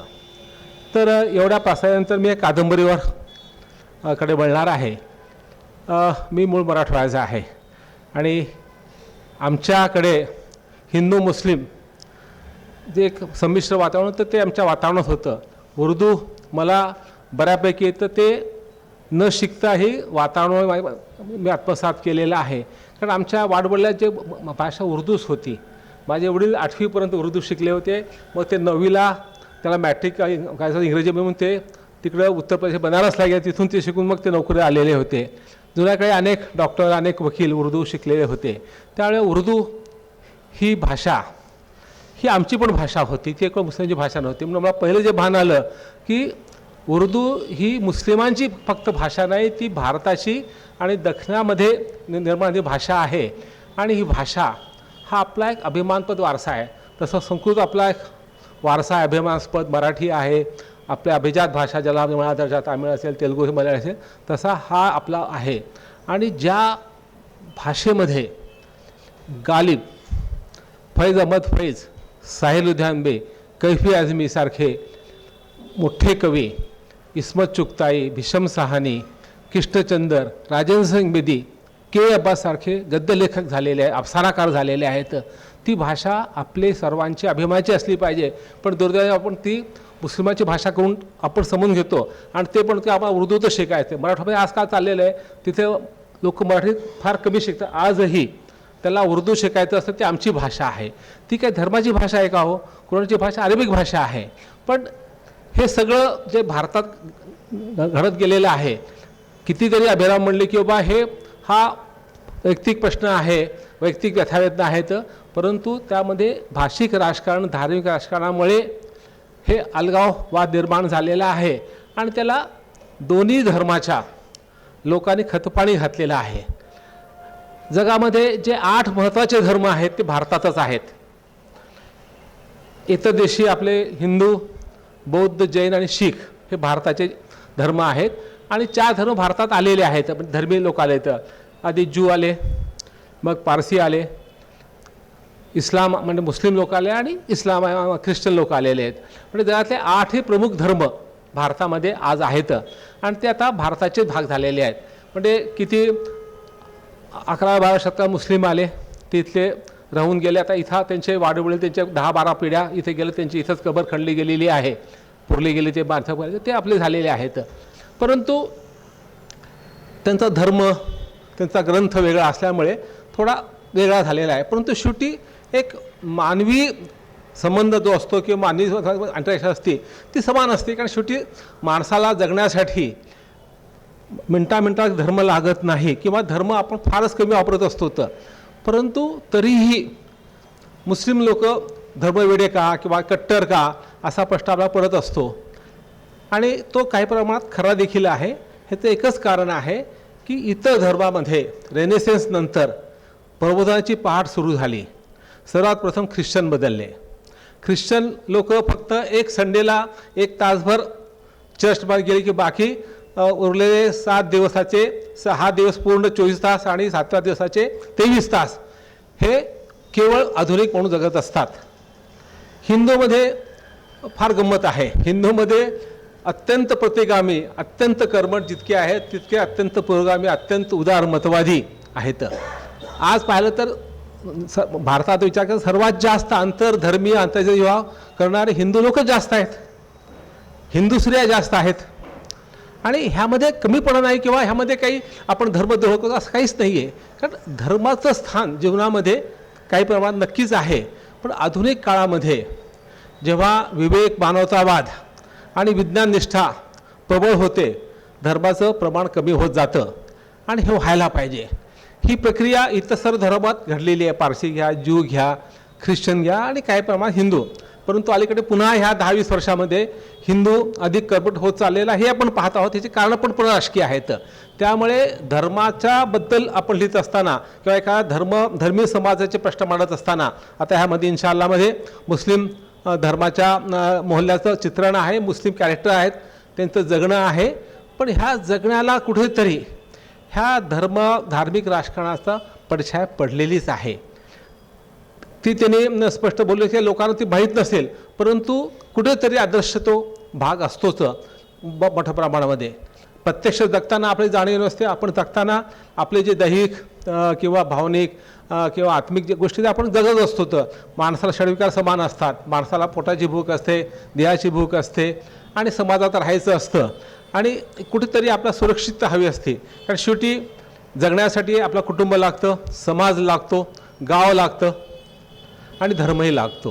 कारण हे सगळे सुरक्षित ठेवणारे आपल्या चौकटी आहेत की आपण माणूस एकटा राहू शकत नाही आणि बंडखोरी करणं सोपं नसतं. नास्तिक होणं खूप अवघड असतं. की जेव्हा धर्मामध्ये नास्तिकतेची प्रक्रिया विद्यमान असते तेव्हा धर्मामध्ये हे जे एक साचलेपणा आहे, रूढी परंपरेला शरण जाणं आहे, हे कमी व्हायला लागतं. हे सर्वात प्रथम घडले आहे ख्रिश्चनामध्ये. आज जगामध्ये जेव्हा तुम्ही सर्वे झाला की नास्तिक लोकांची संख्या वाढत चाललेली आहे, तर सर्वाधिक नास्तिक ख्रिश्चन आहेत आणि सर्वात कमी मुस्लिम आहेत, हे देखील आहे. परंतु काल परवा एक बातमी आली इंडिया एक्सप्रेसमध्ये, एक संघटना स्थापन झाली ज्यांना मुस्लिम धर्म मान्य नाही अशा संघटना स्थापन केली.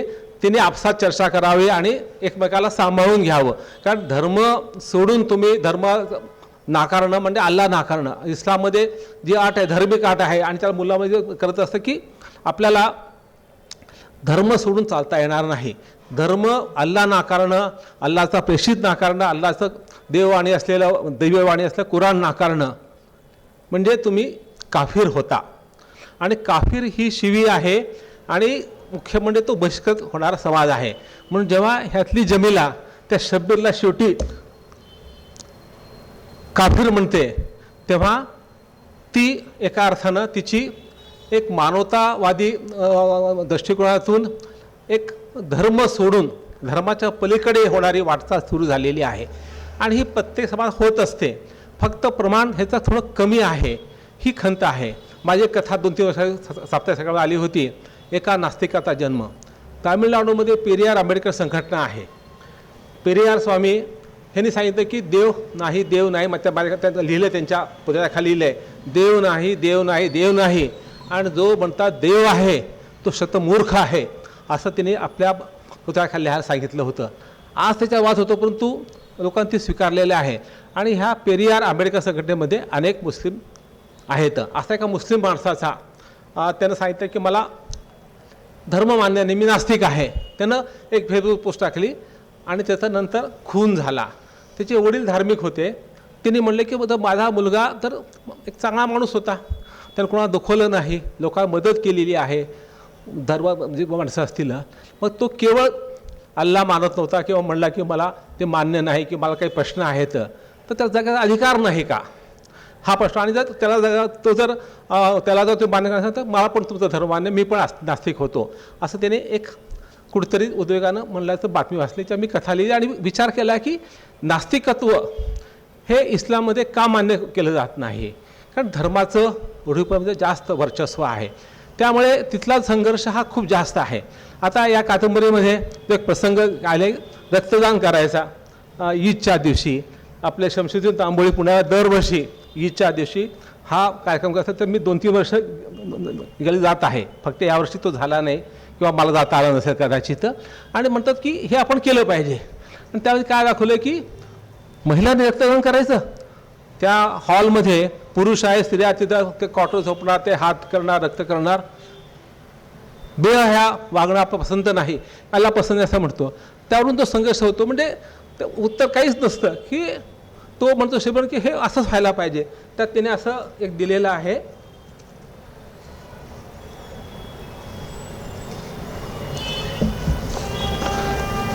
तो प्रसंग मला फार चांगला वाटला म्हणून मी तो थोडं तुम्हाला त्याच्यामध्ये सांगू इच्छितो.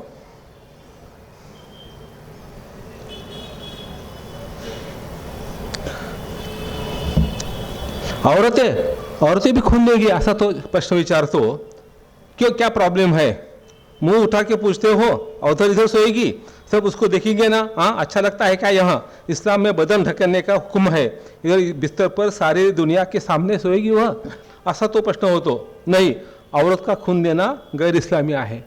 त्याला आधार काय? काहीच नाही. मुल्ला सांगतो, मौलवी सांगतो किंवा धर्मांना सांगता म्हणून होतं आणि तिथं मान तुकवावी लागते. आणि अलीकडच्या काय झालं आहे की 1900 स्वातंत्र्यपूर्व काळामध्ये भारतामध्ये की कम्युनिस्ट चळवळीमध्ये हिंदूच्या बरोबरीनं मुस्लिम संख्या लोक फार इंटेलेक्च्युअल त्यात सामील होते. हे सगळे जे प्रोग्रेसिव्ह रायटर मुवमेंटचे लेखक आहेत, अगदी ख्वाजा अहमद अब्बास असतील किंवा कैफी असतील, साहिर असतील, हे सगळे स्वतःला नास्तिक म्हणून घेत होते. आणि कैफी आझमीने एक कविता लिहिली आणि पैगंबराला प्रश्न विचारला म्हणून त्या कवितेबद्दल त्यांना जो पुरस्कार मिळाला होता साहित्य अकादमीचा, तो त्यांना मागे घ्यावाची मागणी केली गेली होती. आणि हे पुस्तकामध्ये त्या प्रकाशाने घाबरून ती कविता वगळून टाकली दुसऱ्या आवृत्तीमध्ये. मग ते आता पुन्हा सामील झालेली आहे. ते म्हणले मी हे करणार नाही. ते त्या कलकत्त्याला गेले असताना म्हणले की ही कविता मी म्हणणार, भूत कोण काय होते ते. म्हणजे त्या काळामध्ये कम्युनिस्ट पक्षाचा एक बोलबाला होता, ते पुरोगामी होते आणि त्यामध्ये मुस्लिम इंटेलेक्च्युअल खूप जास्त होते.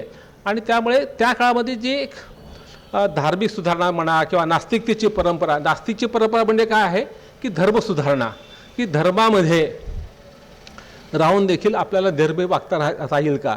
तसं हिंदू आस्तिक होतो, 4 भाग नास्तिक होते, आपल्याला मान्य आहे, पटत नाही, तशा माणसं फार कमी आहेत, परंतु त्याला तुम्ही हा हिंदू राहिला नाही असं म्हणत नाहीत. ख्रिश्चनमध्ये तसं होत नाही, पण मुस्लिममध्ये होतं. त्याला त्या काळामध्ये फार मोठ्या प्रमाणात एक जोरकस विरोध झाला होता, जोरकस आवाज उठला होता. आणि तो त्या काळामध्ये मुस्लिमांनी थोडासा नाही मान्य केला होता. पुढे हा सशस्त्र प्रवाह स्वतंत्र काळामध्ये हमीद दरवाजा पुढे गेला, परंतु तो पण वातावरण बदललं होतं, फाळणी झाली होती. आणि मुस्लिमांना भारतात राहणाऱ्या मुस्लिमांना एक क्रायसिस निर्माण झाला होता की आपलं अस्तित्व तर टिकवायचं असेल तर आपली अस्मिता जपली पाहिजे आणि आपली इस्लामी आयडेंटिटी जपली पाहिजे. आणि त्या एका मानसिकतेतून त्या लोकांनी अलगपणा दाखवा केला की आता हे पहा साहिरपणा आहे, ह्याचे ते फोटो पाहिले की दाढी करत होते का, ते दाढी ते कधी राखत नव्हते. पण आज दाढी राखणं वाढत चाललेलं आहे. की आता पश्चिम महाराष्ट्रामध्ये बुरखा फार कमी होता, मराठा आज हे आहे, आता इथे सुरू झालेलं आहे, मुंबईला सुरू झालेलं आहे. आणि ह्यात वर्णन केल्याप्रमाणे आज चांगले कपडे असतात, वर बुरखा असतो. म्हणजे ही पुन्हा एकदा पुनर्जीवनवादाची चळवळ केवळ एक क्रायसिस किंवा आयडेंटिटी क्रायसिस म्हणा किंवा स्वतःची एक म्हणतो की देशामध्ये आपलं स्थान आपल्याला दुय्यम झालेले ते कुठेतरी आपल्याला राखलं पाहिजे प्राणपणानं. आणि ह्या मानसिकतेचा फायदा एक मुल्ला मौलवींनी घेतला, धर्मपंडितांनी घेऊन ते आपली पकडगठ्ठे केली आणि मतासाठी राजकीय पक्षाने केलं. त्यामुळे मुस्लिम प्रश्नाचा आजचा जर विचार करायचा असेल, ज्याचे अनेक पैलू इन्शाअल्लाहमध्ये भडकमपणे खूप चांगले मांडलेले आहेत, त्यामागचे जे एक म्हणजे एक भाग आहे की असं जीवन का किंवा महिलांना इतकी असुरक्षित का, ट्रिपल तलाक असेल किंवा अन्य गोष्टी असतील, ह्या गोष्टीमुळे आता म्हणतो की बाबा ट्रिपल तलाक व्हायचा एक माणूस 4 महिला असेल म्हणजे मुस्लिममध्ये एका पुरुषावर 4 महिला आहेत का, असं कधी होऊ शकत नाही. पण ती भीती असते. काही त्यातले जे श्रीमंत माणसं असतात, सत्ताधारी असतात, ते अनेक विवाह करतात. प्रमाण अगदी 1% असेल पण आहे, पण ती धास्ती असते की बाबा आपला पती आपला केव्हाही तलाक देऊ शकतो. आणि दुसरं लग्न करण्यासाठी पहिली बायको तो 4 बायको करू शकतो, पण सामान्य माणूस का पहिली बायको सोडून तलाक इझी असल्यामुळे तो दुसरी करू शकतो. ही जी एक धास्ती आहे, ह्यामध्ये काही आपण विचार केला पाहिजे. ह्या जी बैलाची परवड होती, ही परवड खूप ह्यामध्ये चांगली आलेली आहे. आणि त्यामध्ये मला वाटतं की ह्यातल्या ज्या स्त्रियाचं कॅरेक्टर्स आहेत, जमिला असेल, मुमताज असेल किंवा अन्य महिला असतील, त्या खूप जोरकस आलेल्या आहेत. म्हणजे मला जमिलाचं विशेष करायचं आहे. आणि जुल्फी आणि जो रफिकच ना, हे 2 पुरोगामी विचाराचे आणि सुधारणा व्हायला पाहिजे, धर्मचिकित्सा व्हायला पाहिजे ह्या विचाराचे. परंतु त्यामध्ये एक उत्क्रांती किंवा हळूहळू आपण श्रद्धेला धक्का न लावता मुस्लिमात राहून बदल करायचा. आणि रफिक म्हणतो की आपल्याला धर्मटीका केली, चिकित्सा केली पाहिजे, असा प्रयत्न हमीद दलवाईने केला. आणि ते म्हणे मी नास्तिक आहे. आणि तेव्हापासून त्यांचं कार्य त्यांनी खूप केलं. महिलाचं त्यांनी तलाकसाठी पहिला मोर्चा काढला, 7 महिलांचा मोर्चा काढला आणि आज त्याला यश आलेलं काही प्रमाणामध्ये. आजच्या सगळ्या मुस्लिम महिला मी म्हणतो त्या हमीद दलवाईच्या कृतज्ञ असा. जशा आपण भारतीय स्त्रिया, हिंदू स्त्रिया ह्या ज्योतिबा फुलेंच्या असल्यापाहिजे, त्यांच्यामुळे त्या शिकल्या, स्वामी झाल्या, आज इतक्या पुढे आलेल्या आहेत. तसं मुसळधार सुरुवात झालेली आहे, परंतु तो प्रवाह क्षीण राहिलेला आहे. आणि आज मगाशी उल्लेख केल्याप्रमाणे आपले जो मध्यमवर्गीय आहे, इंटेलेक्च्युअल वर्ग आहे, हा वर्ग ह्या समाजातून तुटत चाललेला आहे. दलित वर्ग देखील काही प्रमाणात तुटत चाललेला आहे, आजही तुटत आहे, परंतु काही वर्ग हा आपल्या रूट्सला जागून त्यांच्यात कार्य करत आहे. परंतु तोही इथं प्रभाव कमी झाला आहे. म्हणजे एका अर्थानं भारतातल्या सगळ्या धर्मामध्ये जे शिकले, सवरले आणि आपल्यापासून दूर आलेत ते एका अर्थानं ब्राह्मणाळे झालेले आहेत असं म्हणणं तर वावगं होणार नाही. म्हणजे काय की आपल्या मूळ रूट्सची फारकत घेणं आणि ते रूट्स कुठेतरी चुकीचे आहेत आणि ते उच्चार करणं, सांगणं चार लोकांना, हे कुठेतरी आपल्याला आपल्या आजच्या स्थानाला ठेस पोचणार आहे असं वाटतंय. की अशा अनेक पैलूमधून आपल्याला मुस्लिम प्रश्नाच्याकडे उल्लेख करावा लागतो. तर तो एक भाग झालेला आहे. आणि जमीला ही कॅरेक्टर ती तलाकशुदा आहे, तिचा नवऱ्याने तिला सोडलेला, तलाक दिलेला आहे, तिने मुलगा पराघात झालेला आहे आणि मग ती कळत न कळत जुल्फीमध्ये आपला मुलगा पाहत असते असं थोडंसं सूचित केलेलं आहे. बरोबरच आहे ते. आणि ती म्हणते की आम्हाला याचे जगणं काय, आता म्हणे की बासी आम्ही हो जाते 4 दिन में. अगदी खरं आहे. अगदी मोठमोठ्या कलावंतांना जावं लागलेलं आहे. आता मीना खावाचं उदाहरण घेतलं. मीना इतकी मोठी नटी होती, हायेस्ट पेड स्टार होती त्या काळातली. म्हणजे ती हिरोच्या बरोबर पैसे घ्यायची. तिला देखील म्हणजे शी पास हो हलाला, म्हणजे हे 100% सत्य आहे की माहिती, पण अनेकांनी ते लिहून ठेवले की सत्य आहे. एका रायाबाच्या नवऱ्याने त्याला तलाक दिला, तर पश्चात झाला, परत लग्न करायचं तर दुसऱ्या माणसाशी लग्न केल्याशिवाय त्याने निकाह सिनेमा दाखवलं नाही का, ते तिच्या वाट्याला आलं होतं. आणि त्यानंतर ती खूप सोयर झाली. ती म्हणते आता काय, माझ्या वेशात करून टाकलेला आहे, तर मी कशाला कुणाचं बाळगू. म्हणजे इतकं हे म्हणजे एक भारतातली सर्वश्रेष्ठ अभिनेत्री आणि जिथं दौऱ्यापेक्षा जास्त ती राजकपूर दिल किंवा इतके पैसे घ्यायची, तर तिला हे स्वातंत्र्य का दाखवलं जातं, ही परंपरा तिच्या वाट्याला का आली, ह्या परंपरेतून येण्याचे दुःख वाट्याला का आला, ह्या प्रश्नाचं उत्तर आपण कसं शोधणार आहोत. केवळ ते समाजाचा प्रश्न आहे, व्यक्तिगत प्रश्न म्हणून चालणार नाही. कारण त्या समाजाच्या धार्मिक परंपरेचा, अस्मितेचा, अस्तित्वाचा, आयडेंटिटी क्रायसिसचा देखील प्रश्न आहे. हे आपण लक्षात घेतलं पाहिजे.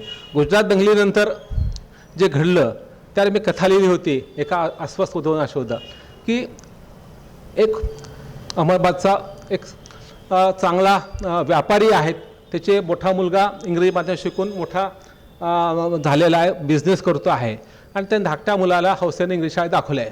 दंगल घडती आणि हे तर म्हणतो आता आपण असुरक्षित झालं, आणि तो आपलं म्हणतो आपल्या मुलाला आपण मदरशात घालायचं. आणि कुठे घालायचं, अहमदाबाद नको, मुंबई नको, आपण मराठवाड्यात पाठवूत, तिकडे विदर्भात पाठवू, कारण तिकडं जास्त धार्मिकता आहे, तिथं मदरसे जास्त कट्टर आहेत. आणि ते निघाले आहेत मुंबईत परभणीला, असं मी दाखवलेलं आहे. आणि एक पुरोगामी हिंदू स्त्री तिथं बसलेली लेखिका आहे, ती पण परभणीत आहे एका व्याख्यानासाठी.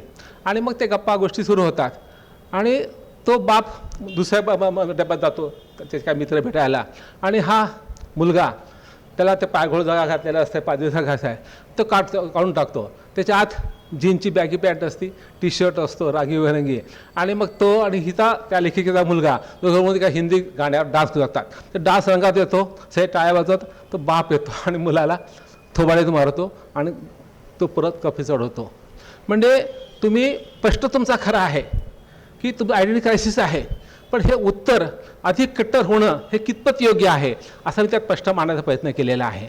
की म्हणून मला असं वाटतं की मी थोडंसं आपल्याशी दुमत होऊ इच्छितो, with due respect to you. कारण शेवटी तुम्ही जे पाहिलेलं आहे, कारण शेवटी लेखून तुम्हाला तो अधिकार आहे, तुम्ही जे पाहिलं तुम्ही अन्वयात लावला तो तुमच्यापर्यंत सच्चा आहे. कारण शेवटी लेखनामध्ये अंतिम सत्य काहीच नसतं, विचार सत्य नसतं. आणि तुम्ही म्हटल्याप्रमाणे शेवटी आपल्या मनातले सुप्त बायस, प्रो ऑर अगेन्स्ट, हे असतातच. आणि हे बायसच्या प्रयोजन करायचं आहे. आणि ध्रुवीकरण हे 2 धर्मातलं पसंत नाही, बरोबर नाहीच आहे, परंतु ते ध्रुवीकरण पुरोगामी प्रतिगामी मानसिकतेत थोडासा विचार होत असेल तर ह्यामध्ये आपण कुठेतरी एक बाजू घेतलीच पाहिजे आणि ती बाजू अर्थात पुरोगामी विचाराची घेतली पाहिजे, प्रतिला धिक्कार केला पाहिजे, हे महत्त्वाचं आहे. आणि यामध्ये जेव्हा शेवटी जुल्फी म्हणतो की आपण जिहाद करायचा आहे दारिद्र्याबद्दल, स्त्रियाला गुलाम करणाऱ्या मनोबद्दल, की हा जो प्रवास त्या जुल्फीचा आहे की आधी एक समन्वय भूमिका घ्यायची, की आपण थोडंसं समाजात सुस्कारत बदल करायचा, तो असतोच, असायलाच पाहिजे. परंतु त्या आपल्याकडून काही लोकांनी घाव पण घातले पाहिजे. 4 घाव घातल्यानंतर 4 मलम लावले तर संवाद पुढे जाऊ शकतो. नुसतंच तुम्ही मलम लावलं तर फार तर तुम्ही संघर्ष टाळू शकता, पण बदल घडत नाही. आणि बदल घडण्यासाठी तुम्हाला असा धक्का जोरदार दिलाच पाहिजे. जसा ह्या भाषणाचे संस्थापक लोकहितवादीने आपल्या शतपथातून दिला होता त्या काळामध्ये, राणेने उदार मतवादातून दिला होता आणि मुख्यमंत्री आगरकरांनी दिला होता. ते खूप परखड लिहिलं आणि त्यामुळे समाज कुठेतरी जागृत झाला. महात्मा फुले असे, अन्य लोक हे केलेलं आहे, किंवा रघुनाथ कर्वेसारखे बंडखोर असतील त्या क्षेत्र सेक्स एज्युकेशन हा होता. परंतु तो एक फार महत्त्वाचा टाबू होता, तो आपण प्रयत्न केलेला आहे. हे धक्के दिले पाहिजेत. पण असे धक्के देणारे चळवळी हिंदूमध्ये मोठ्या प्रमाणात झाल्या, ख्रिश्चनात झाल्या आणि तिथे एक आर्थिक समृद्धी आली. की दुसरी 2 गोष्टीत, एक तर चळवळी झाल्याशिवाय माणसं बदलत नाहीत, किंवा दुसरी आर्थिक संपन्नता आल्याशिवाय बदलत नाहीत माणसं. आज प्रबोधन युगापासून किंवा इंडस्ट्रियल रेव्होल्यूशनपासून युरोप म्हणा, अमेरिका म्हणा, हा बदलत गेलेला आहे आणि ते अधिक बनलेले आहेत. अधिक बनणं एका अर्थानं याची आणि धर्मापासून दूर जाण्याची, धर्माचा प्रभाव आपल्या मनाचा कमी करायची एक सुरुवात असते. आणि ही सुरुवात होत नाही आहे. आता खरं तर काही मुस्लिम राष्ट्र खूप संपन्न आहेत, आर्थिक ह्या संबंध सौदी अरेबिया म्हणा, पण आज सौदी अरेबिया संबंध मुस्लिम प्रश्नाचं रूट आहे. आज त्यांची जी वहाबी जहाल विचारसरणी आहे ते एक्सपोर्ट करतात. आज भारतातल्या 90% मदरशांना आणि मशिदींना नवीन फंडिंग ते करतात. मी अकोल्यात तुमच्या होतो तर एका 2 महिन्यामध्ये 22 मदरसे निर्माण झाले. म्हणून मला चौकशी करायचा आदेशाला बी गेलं आणि लक्षात आलं की हाच तो प्रश्न आहे. म्हणजे हा फंडिंग तिथून येतं. म्हणजे एका जाणीवपूर्वक मुस्लिम समाजाला, आणि इस्लाममध्ये लोकशाही कमी आहे आणि ह्यातल्या बहुसंख्य राष्ट्राने आपल्या राज्यघटनेमध्ये इस्लाम हा आमचा धर्म आहे असं लिहिलेलं आहे. अगदी पाकिस्तान लिहिलेलं आहे, बांगलादेशनं पण लिहिलेलं आहे. पण त्यात थोडा बदल केला शेख हसीनानं. पण शेख हसीनानंतर बांगलादेशचं काय होईल ह्याची चिंता आहे.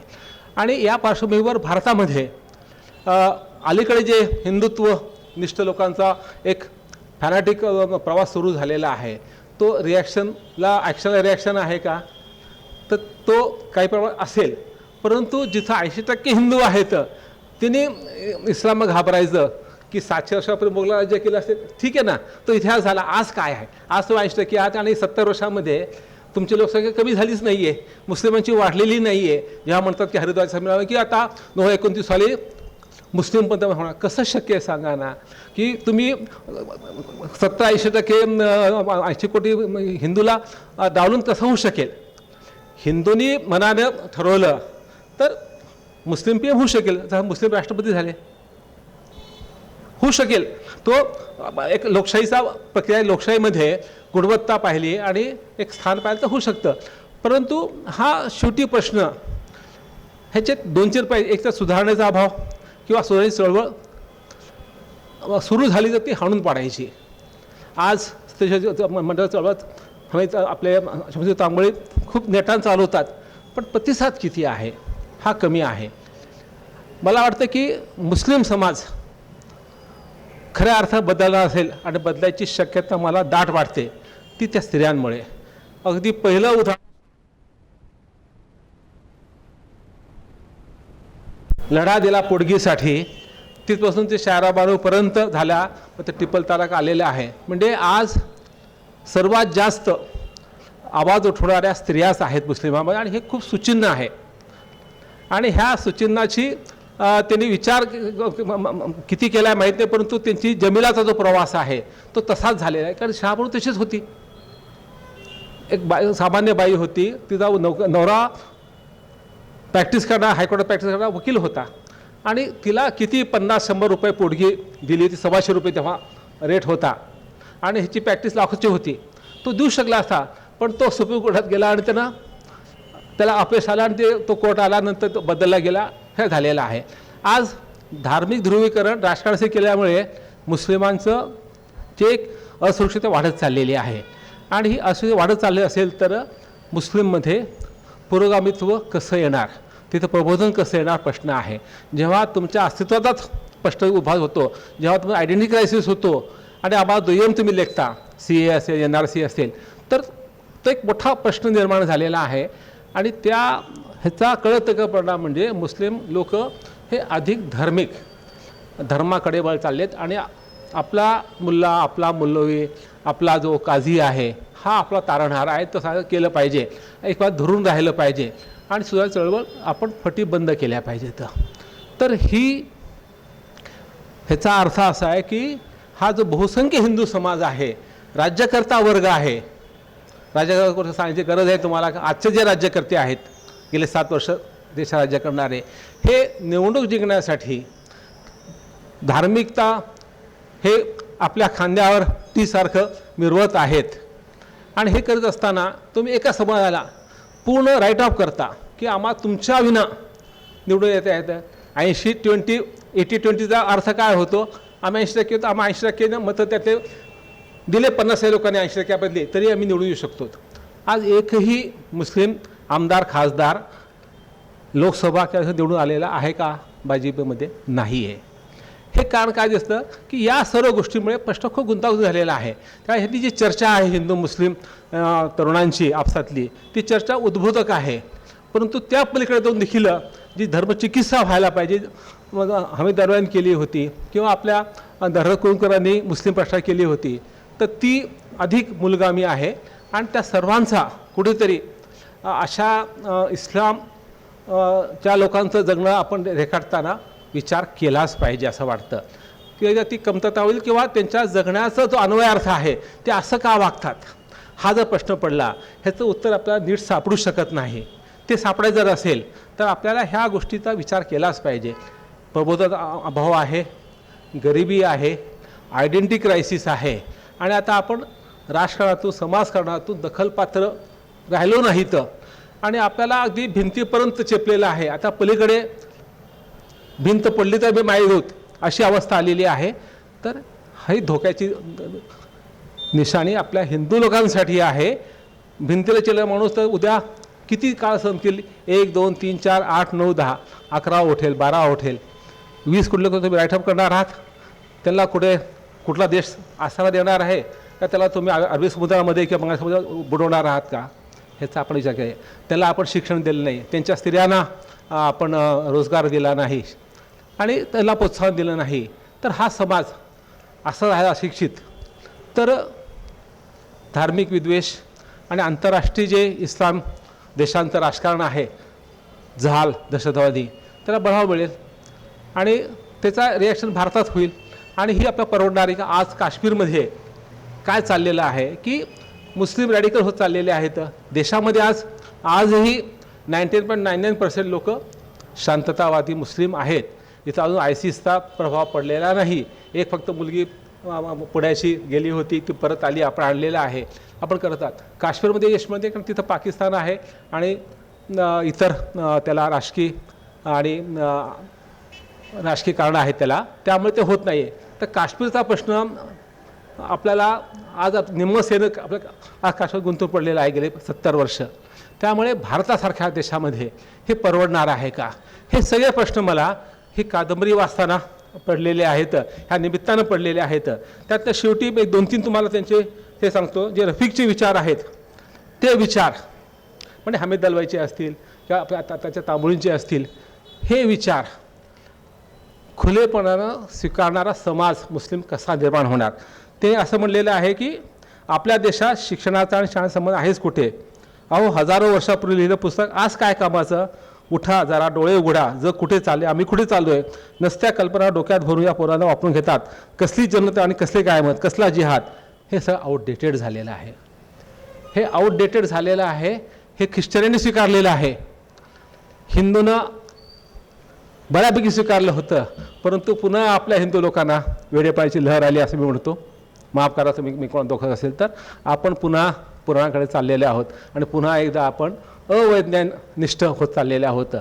आणि ह्यात बाकी की शेवटी विज्ञान हे उत्तर आहे, धर्मचिकित्सा हेच उत्तर आहे आणि धर्मचिकित्सा घाबरता कामा नये. साहेबने म्हणलेलं आहे ना, हर युग में बदलते धर्मों को तुम कैसे आदर्श बनाओगे. धर्म आदर्श नसतो, धर्म एका विशिष्ट काळात निर्माण झाला तो बरोबर आहे.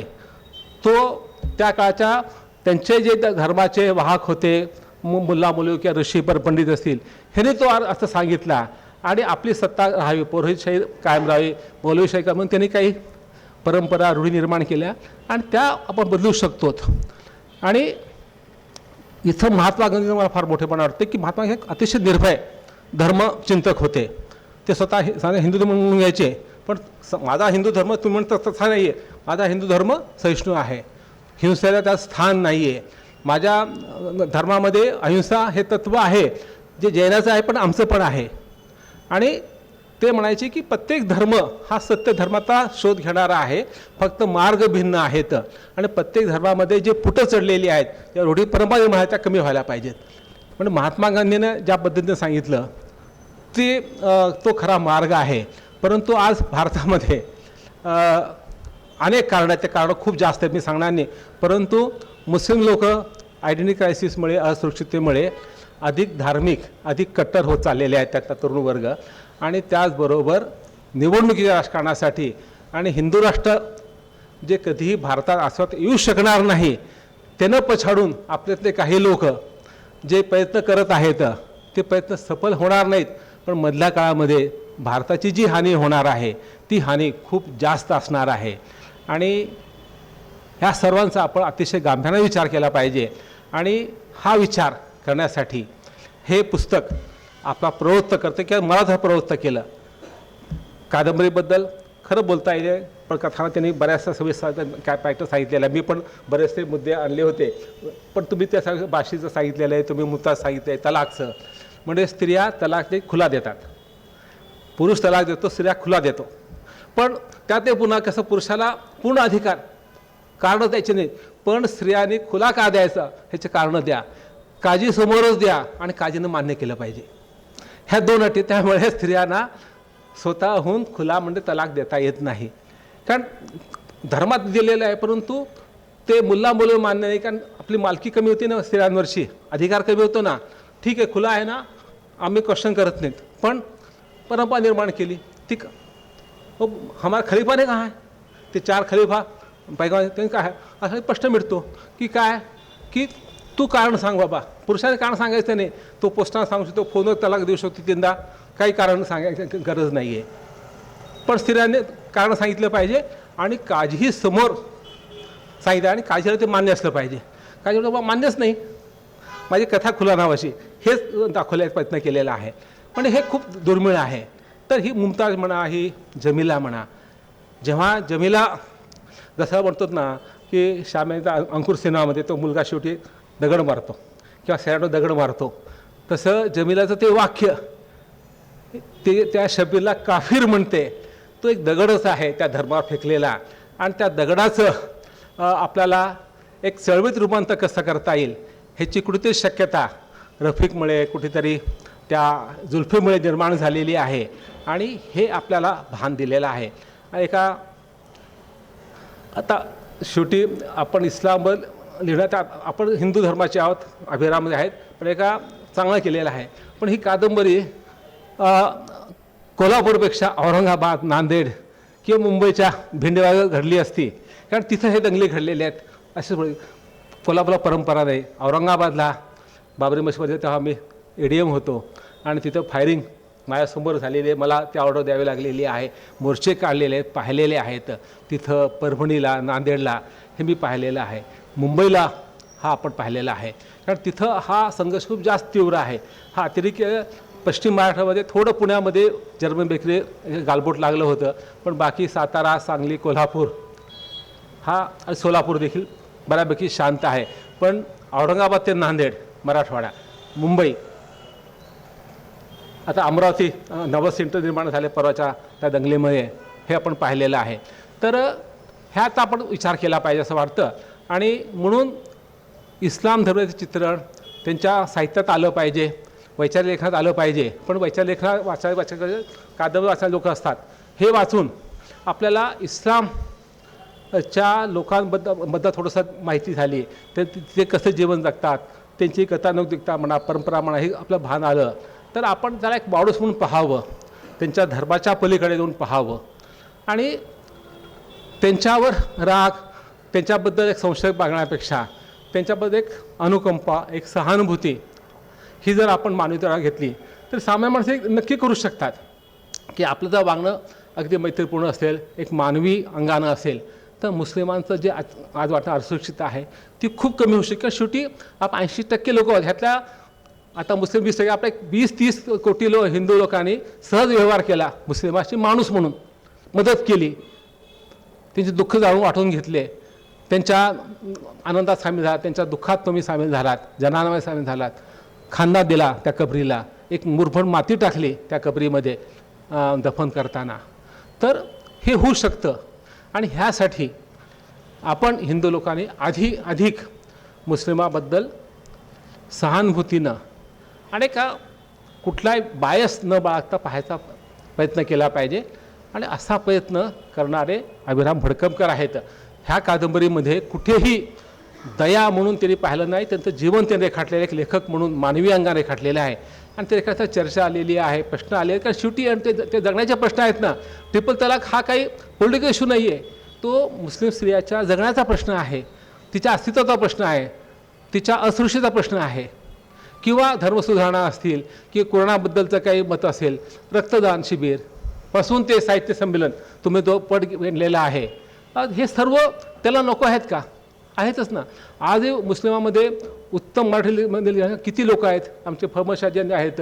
आता सोलापूरचे सरफराज अहमद, डेक्कन क्वेस्ट मराठी तुम्ही जरूर ॲप पहा, त्यामुळे त्यांनी इतकं मूलभूत संशोधन केलेलं आहे मुस्लिमाबद्दलचं की त्याला तोड मराठीत केलेलं आहे ते विशेष म्हणजे. तर हे असे प्रयत्न जेव्हा होतील नागरी संस्थाकडून, नागरी समुदायाकडून, तेव्हा मुस्लिम प्रश्न 100% सुटणार नाही, पण त्याची जी एक धार आहे ती कमी होईल. आणि जेव्हा राजकीय माणसांना धर्मसत्तेला आणि राज्यसत्तेला एक सुबुद्धी सुचेल की आता हे फार काळ आपण करू शकणार नाहीत किंवा देशासाठी परवडणार नाही, हे त्याला भाने, तेव्हा हे थांबेल. आणि शेवटी एकच सांगायचं, ज्या सावरकर आपण नेहमी ठोकतो हिंदू पूर्वगामी माणसं, त्यांनी एक वाक्य सांगितलेलं आहे की आता धर्मसत्तेच्या आधारे राजसत्ता चालवायचा दिवस संपलेले आहेत. दुर्दैवानं ते त्यापासून पलटले, नंतर ते हिंदू राष्ट्राची भाषा केली, परंतु त्यामुळे आधीचे पुरोगामी 1857 समोर हिंदू मुस्लिम एकतेचं समोर होतं, दोघं खांद्यानं लढले, हे सांगणारे सावरकर आणि जातोजी निबंध लिहिणारे. आणि धर्मसत्ताचं आता राजसत्तेचं काम नाही आहे, धर्माचं काम कपाटात आहे की जुने काही काय घडलं ते जाणून घेण्यापुरतं, त्याचा आजच्या काळामध्ये काही उपयोग नाही. मग ते गीता असेल, बायबल असेल किंवा कुराण असेल, ह्याचा उपयोग नाही सांगणारे सावरकर. हे म्हणतं की आमचे आयडियल आहेत, आयडियॉलॉग आहेत, हा भाग ते विसरतात आणि तो त्याला भान आपण करून दिलं पाहिजे.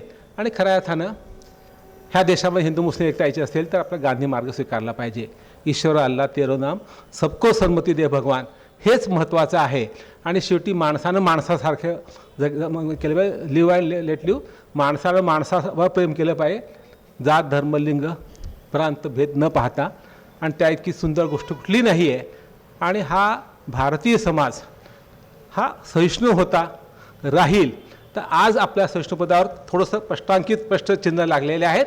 ते प्रश्नचिन्ह का लागले आहेत, ते किती बरोबर आहेत, हे आपण ह्या कादंबरीचं वाचताना तपासून पाहावेत की ह्यांचेही हे प्रश्न हे आपल्यामुळे किती निर्माण झाले आहेत आणि त्यांच्या धर्मामध्ये निर्माण किती झाले आहेत. आपला देखील त्याला त्यांच्या प्रतिगामीपणामध्ये, त्यांच्या कट्टरपणामध्ये हात आहे, आपल्या कृत्याचा हात आहे, आपला नजरियाचा किंवा आपला नजरेचा भाग आहे, हे पण लक्षात ठेवलं पाहिजे असं वाटतं मला. आणि हे सर्व प्रश्न माझ्या मनात त्या कादंबरी उठल्यामुळे ही कादंबरी माझ्या अत्यंत यशस्वी झालेली आहे आणि ते मराठी साहित्यामध्ये एक महत्त्वाचं स्थान टिकवून ठेवील. ह्याच्यापेक्षा अधिक चांगली कादंबरी येईलपर्यंत हे निश्चित सांगतो. परंतु ही कादंबरी लिहून मराठी वाचकांना आणि मराठी समाजाला एक फार मोठं देणगी दिलेलं आहे. ही कादंबरी हिंदीत यावी अशी माझी तुम्हाला विनंती करायची येऊ शकेल, कारण ह्याचा हिंदी वाचक वर्ग मुस्लिम देखील मुस्लिम लोक हिंदी जास्त वाचतात, तिथपर्यंत आपण पोचलो किंवा उर्दूमध्ये आलं तर ह्या कादंबरीचं अधिक मोल वाढेल असं वाटतं. आणि कुठेतरी एक प्रबोधनाची आणि समाज सुधारणेची आणि पुरोगामी चळवळीला कुठेतरी चर्चा पातळीवर काय स्थान मिळू शकेल, आणि हे स्थान हे कादंबरी निश्चित देऊ शकते. हे कादंबरीचं फार मोठं यश आहे, आणि त्या यशासाठी तुम्ही या कादंबरीला श्रीधर जोशींचा पुरस्कार देऊन त्यांचा जो सन्मान केलेला आहे त्याचे ते खरे हक्कदार आहेत. ही डिझर्व इट.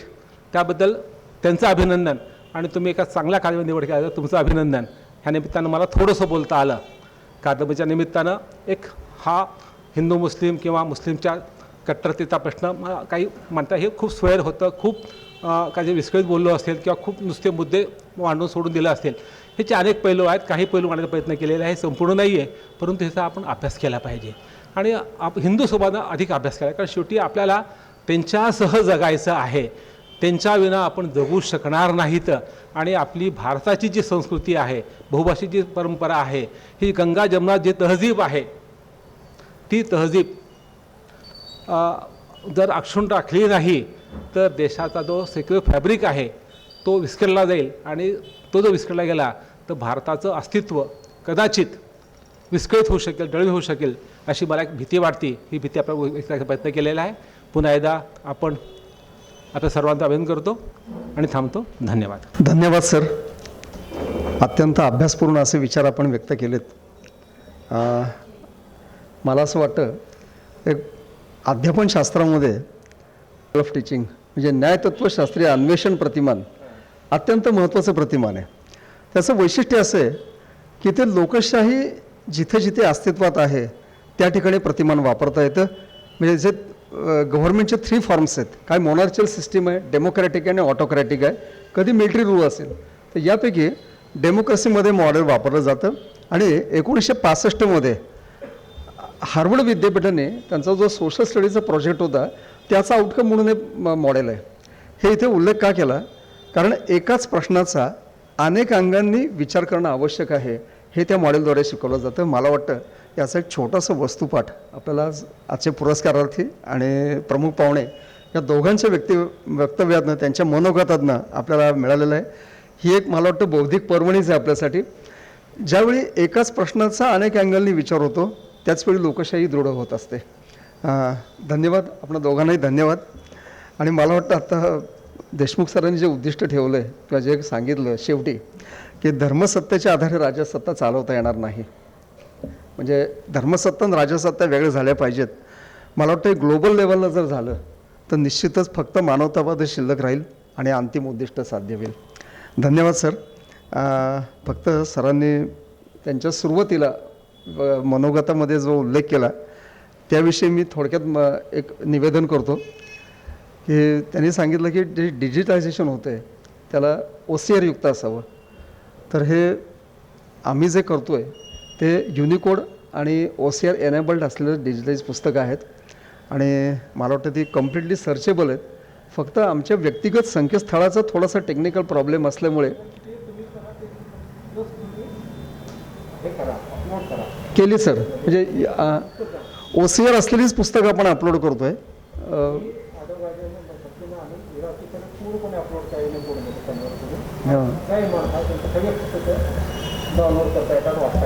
हो. तसेच आपले जे ग्रंथ आहेत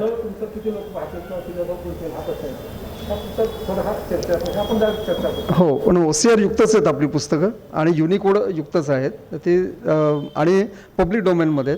फक्त या निमित्ताने मला सर आपल्याशी एक त्यातली जी आम्हाला जाणवली त्रुटी आहे ती कानावर घालायची की आमच्याप्रमाणेच इतर अनेक संस्था डिजिटायझेशन करत आहेत. मग इथे भांडारकर संस्था करते, भारत इतिहास संशोधक मंडळ करते, ठाणे ग्रंथसंग्रहाने त्याचं अंकेक्षणाचा प्रकल्प हाती घेतलेला आहे. तर या सगळ्यांमध्ये थोडंसं समन्वय साधण्याचं काम भाषा समितीमार्फत झालं तर मला वाटतं आणखीन समृद्ध साहित्य हे वाचकांपर्यंत पोचलं जाईल. कारण आमच्या असं लक्षात आलं आहे की एका संस्थेने मोठ्या प्रमाणात डिजिटायझेशन केलं पण त्यांच्या संकेतस्थळावरच ती पुस्तकं उपलब्ध नाहीत. मग त्याचा उपयोग काय? म्हणजे आता जे इथं बंदिस्त आहेत पुस्तकं, त्याचं स्वरूप फक्त कॉम्प्युटरमध्ये आलेलं आहे. तर असं मुक्त वाचनाकरता जर उपलब्ध करून दिली आणि ह्याचा समन्वय जर भाषा विभागाने, भाषा संचालनालय आणि तुमच्या समितीने केला तर मला वाटतं आणखीन यामध्ये आपल्याला विकास करता येईल. बंगाली आणि तेलुगू ह्या भाषेमध्ये ओपन रिसोर्स खूप मोठ्या प्रमाणात निर्माण झालेत. त्यांची काही लाख पेजेस आता विकी कॉमन्सवर उपलब्ध आहेत त्यांची पुस्तकं. मग त्या मनाने मराठीची नाही आहेत. तर हे असे कोऑर्डिनेटेड एफर्ट जर झाले भाषा समितीच्या माध्यमातून तर आपली काही लाख पेजेस ही निरनिराळ्या संस्थांच्या माध्यमातून अपलोड होऊ शकतील आणि वाचकांनाही परवानगी मिळेल. ती निरंतर असेल. धन्यवाद. या कादंबरीच्या पुरस्काराच्या निमित्तानं वेगवेगळ्या दृष्टिकोनातून त्यावर चर्चा आणि चिंतन आपण ऐकलं. मी संगीताताई पुराणिक यांना विनंती करतो की त्यांनी आभाराचा भार व्हावा. धन्यवाद सर. इथे पुणे नगर वाचन मंदिरच्या वतीने मी आभार प्रदर्शनासाठी उभी आहे. आज नाट्य, अभिनय, दिग्दर्शन, संवाद लेखन, याचबरोबर लेखन अशा विविध क्षेत्रात सहज मुसाफिरी करणारा आणि इतकं उत्तम यश मिळवूनही अत्यंत रुजू स्वभावाचा असा अवलिया असे अभिराम भडकमकर. त्याचबरोबर आपले दुसरे प्रमुख पाहुणे जे वक्ते की शासकीय अधिकारपद गाजवताना अनेक योजनांना त्यांनी मूर्त रूप दिलं. तसंच लेखनामध्येही भरीव योगदान करणारे उत्तम वक्ते असे श्री लक्ष्मीकांत देशमुख असे दोघेजण आज आपल्या इथे आलेत. याबद्दल मी त्यांचे दोघांचे आभार मानते. आज इन्शाअल्लाह या कादंबरीला आपण श्रीज जोशी पुरस्कार पुणे नगर वाचन मंदिरातर्फे दिला. एखाद्या कादंबरीचं किंवा एखाद्या कलाकृतीचं यश मला असं वाटतं की जेव्हा ती कादंबरी वाचून संपते किंवा एक तो चित्रपट बघून संपतो, त्यानंतर जेव्हा श्रोत्यांच्या, वाचकांच्या, बघणाऱ्यांच्या मनामध्ये विचार मंथन सुरू होतं तर ते खरं यश असतं. आज इन्शाअल्लाह या निमित्ताने दोघाही जणांनी आज इतके मौलिक विचार इथे मांडलेत. विविध म्हणजे कादंबरी वाचताना त्याचे जे आयाम, कंगोरे हे खूप आहेत आणि त्यातले काही त्यांनी उलगडून दाखवलेत. प्रत्यक्ष कादंबरी वाचताना आपल्याला प्रत्येक पानावरती हा अनुभव येतो. मला एकच दोन वाक्य त्याबद्दल सांगायची आहेत की इन्शाअल्लाह वाचताना बऱ्याचशा गोष्टी आहेत की ज्या खरंच त्या दोघांनी छान पद्धतीने मांडल्यात. मला एक असं वाटतं की एक निरक्षर, अशिक्षित आणि धर्माच्या चौकटीत बंदिस्त अशी जमीला आणि तिचं जेव्हा शेवटी तिचं धर्मातीत होणं जे आहे तो जो प्रवास आहे तो बघताना मला ती मोठी तिची सावली हे जे आपण आपल्या इथे म्हणतो तशी ती जमीला आपल्यासमोर मोठी होत जाते आणि ती आपल्यातली वाटायला लागते. ही प्रत्येक फ्रेम, प्रत्येक दृश्य वाचताना आपल्यासमोर लेखक अभिराम भडकमकरांबरोबर दिग्दर्शक अभिराम भडकमकरही त्याच्यात डोकावत राहतात. इतकी सगळ्या व्यक्तिरेखा आणि दृश्य ही जिवंत झालेली आहेत. मला असं वाटतं की याच्यावर एक उत्तम चित्रपट होऊ शकतो आणि तो रसिकांना नक्की आवडेल कारण त्याचं खूपच दर्जेदार आणि अगदी त्याच्यामध्ये भरीव असं कथानक आहे, नाट्यमय आहे आणि मांडलंही बहुतेक सगळं त्यांचा तयारच आहे मला वाटतं. तर लवकरात लवकर त्यांनी तसं करावं अशी मी त्यांना विनंती करते. आता औपचारिकता म्हणून म्हणजे म्हणायचं नाही आहे मला खरंच मनापासून आभार मानायचे की हे श्रोते कुठल्याही कार्यक्रमासाठी समोर श्रोते असणं ही सर्वांची गरज असते आणि त्याच्यानेच कार्यक्रम उठावदार आणि यशस्वी होतो. आज या कोविडच्या परिस्थितीमध्ये सुद्धा आज इतक्या संख्येने तुम्ही सगळे इथे उपस्थित राहिलात आणि अगदी छानपैकी सगळं ऐकून घेतलं. मुळात मला असं वाटतं की याच्यातून खूप काही आपल्याला मिळालेलं आहे, ही खूप जमेची बाजू आहे. त्याबद्दल तुमच्या सर्वांचे आभार. त्याचबरोबर आपले नेहमी पुणे नगर वाचन मंदिरचे सगळे आपले सहकारी, पदाधिकारी आणि आपले व्हिडिओ शूट करणारे सगळ्यांचेच मनापासून आभार. ज्यांनी या कार्यक्रमासाठी योगदान दिलेलं आहे त्या सर्वांचे अतिशय मनापासून आभार आणि धन्यवाद.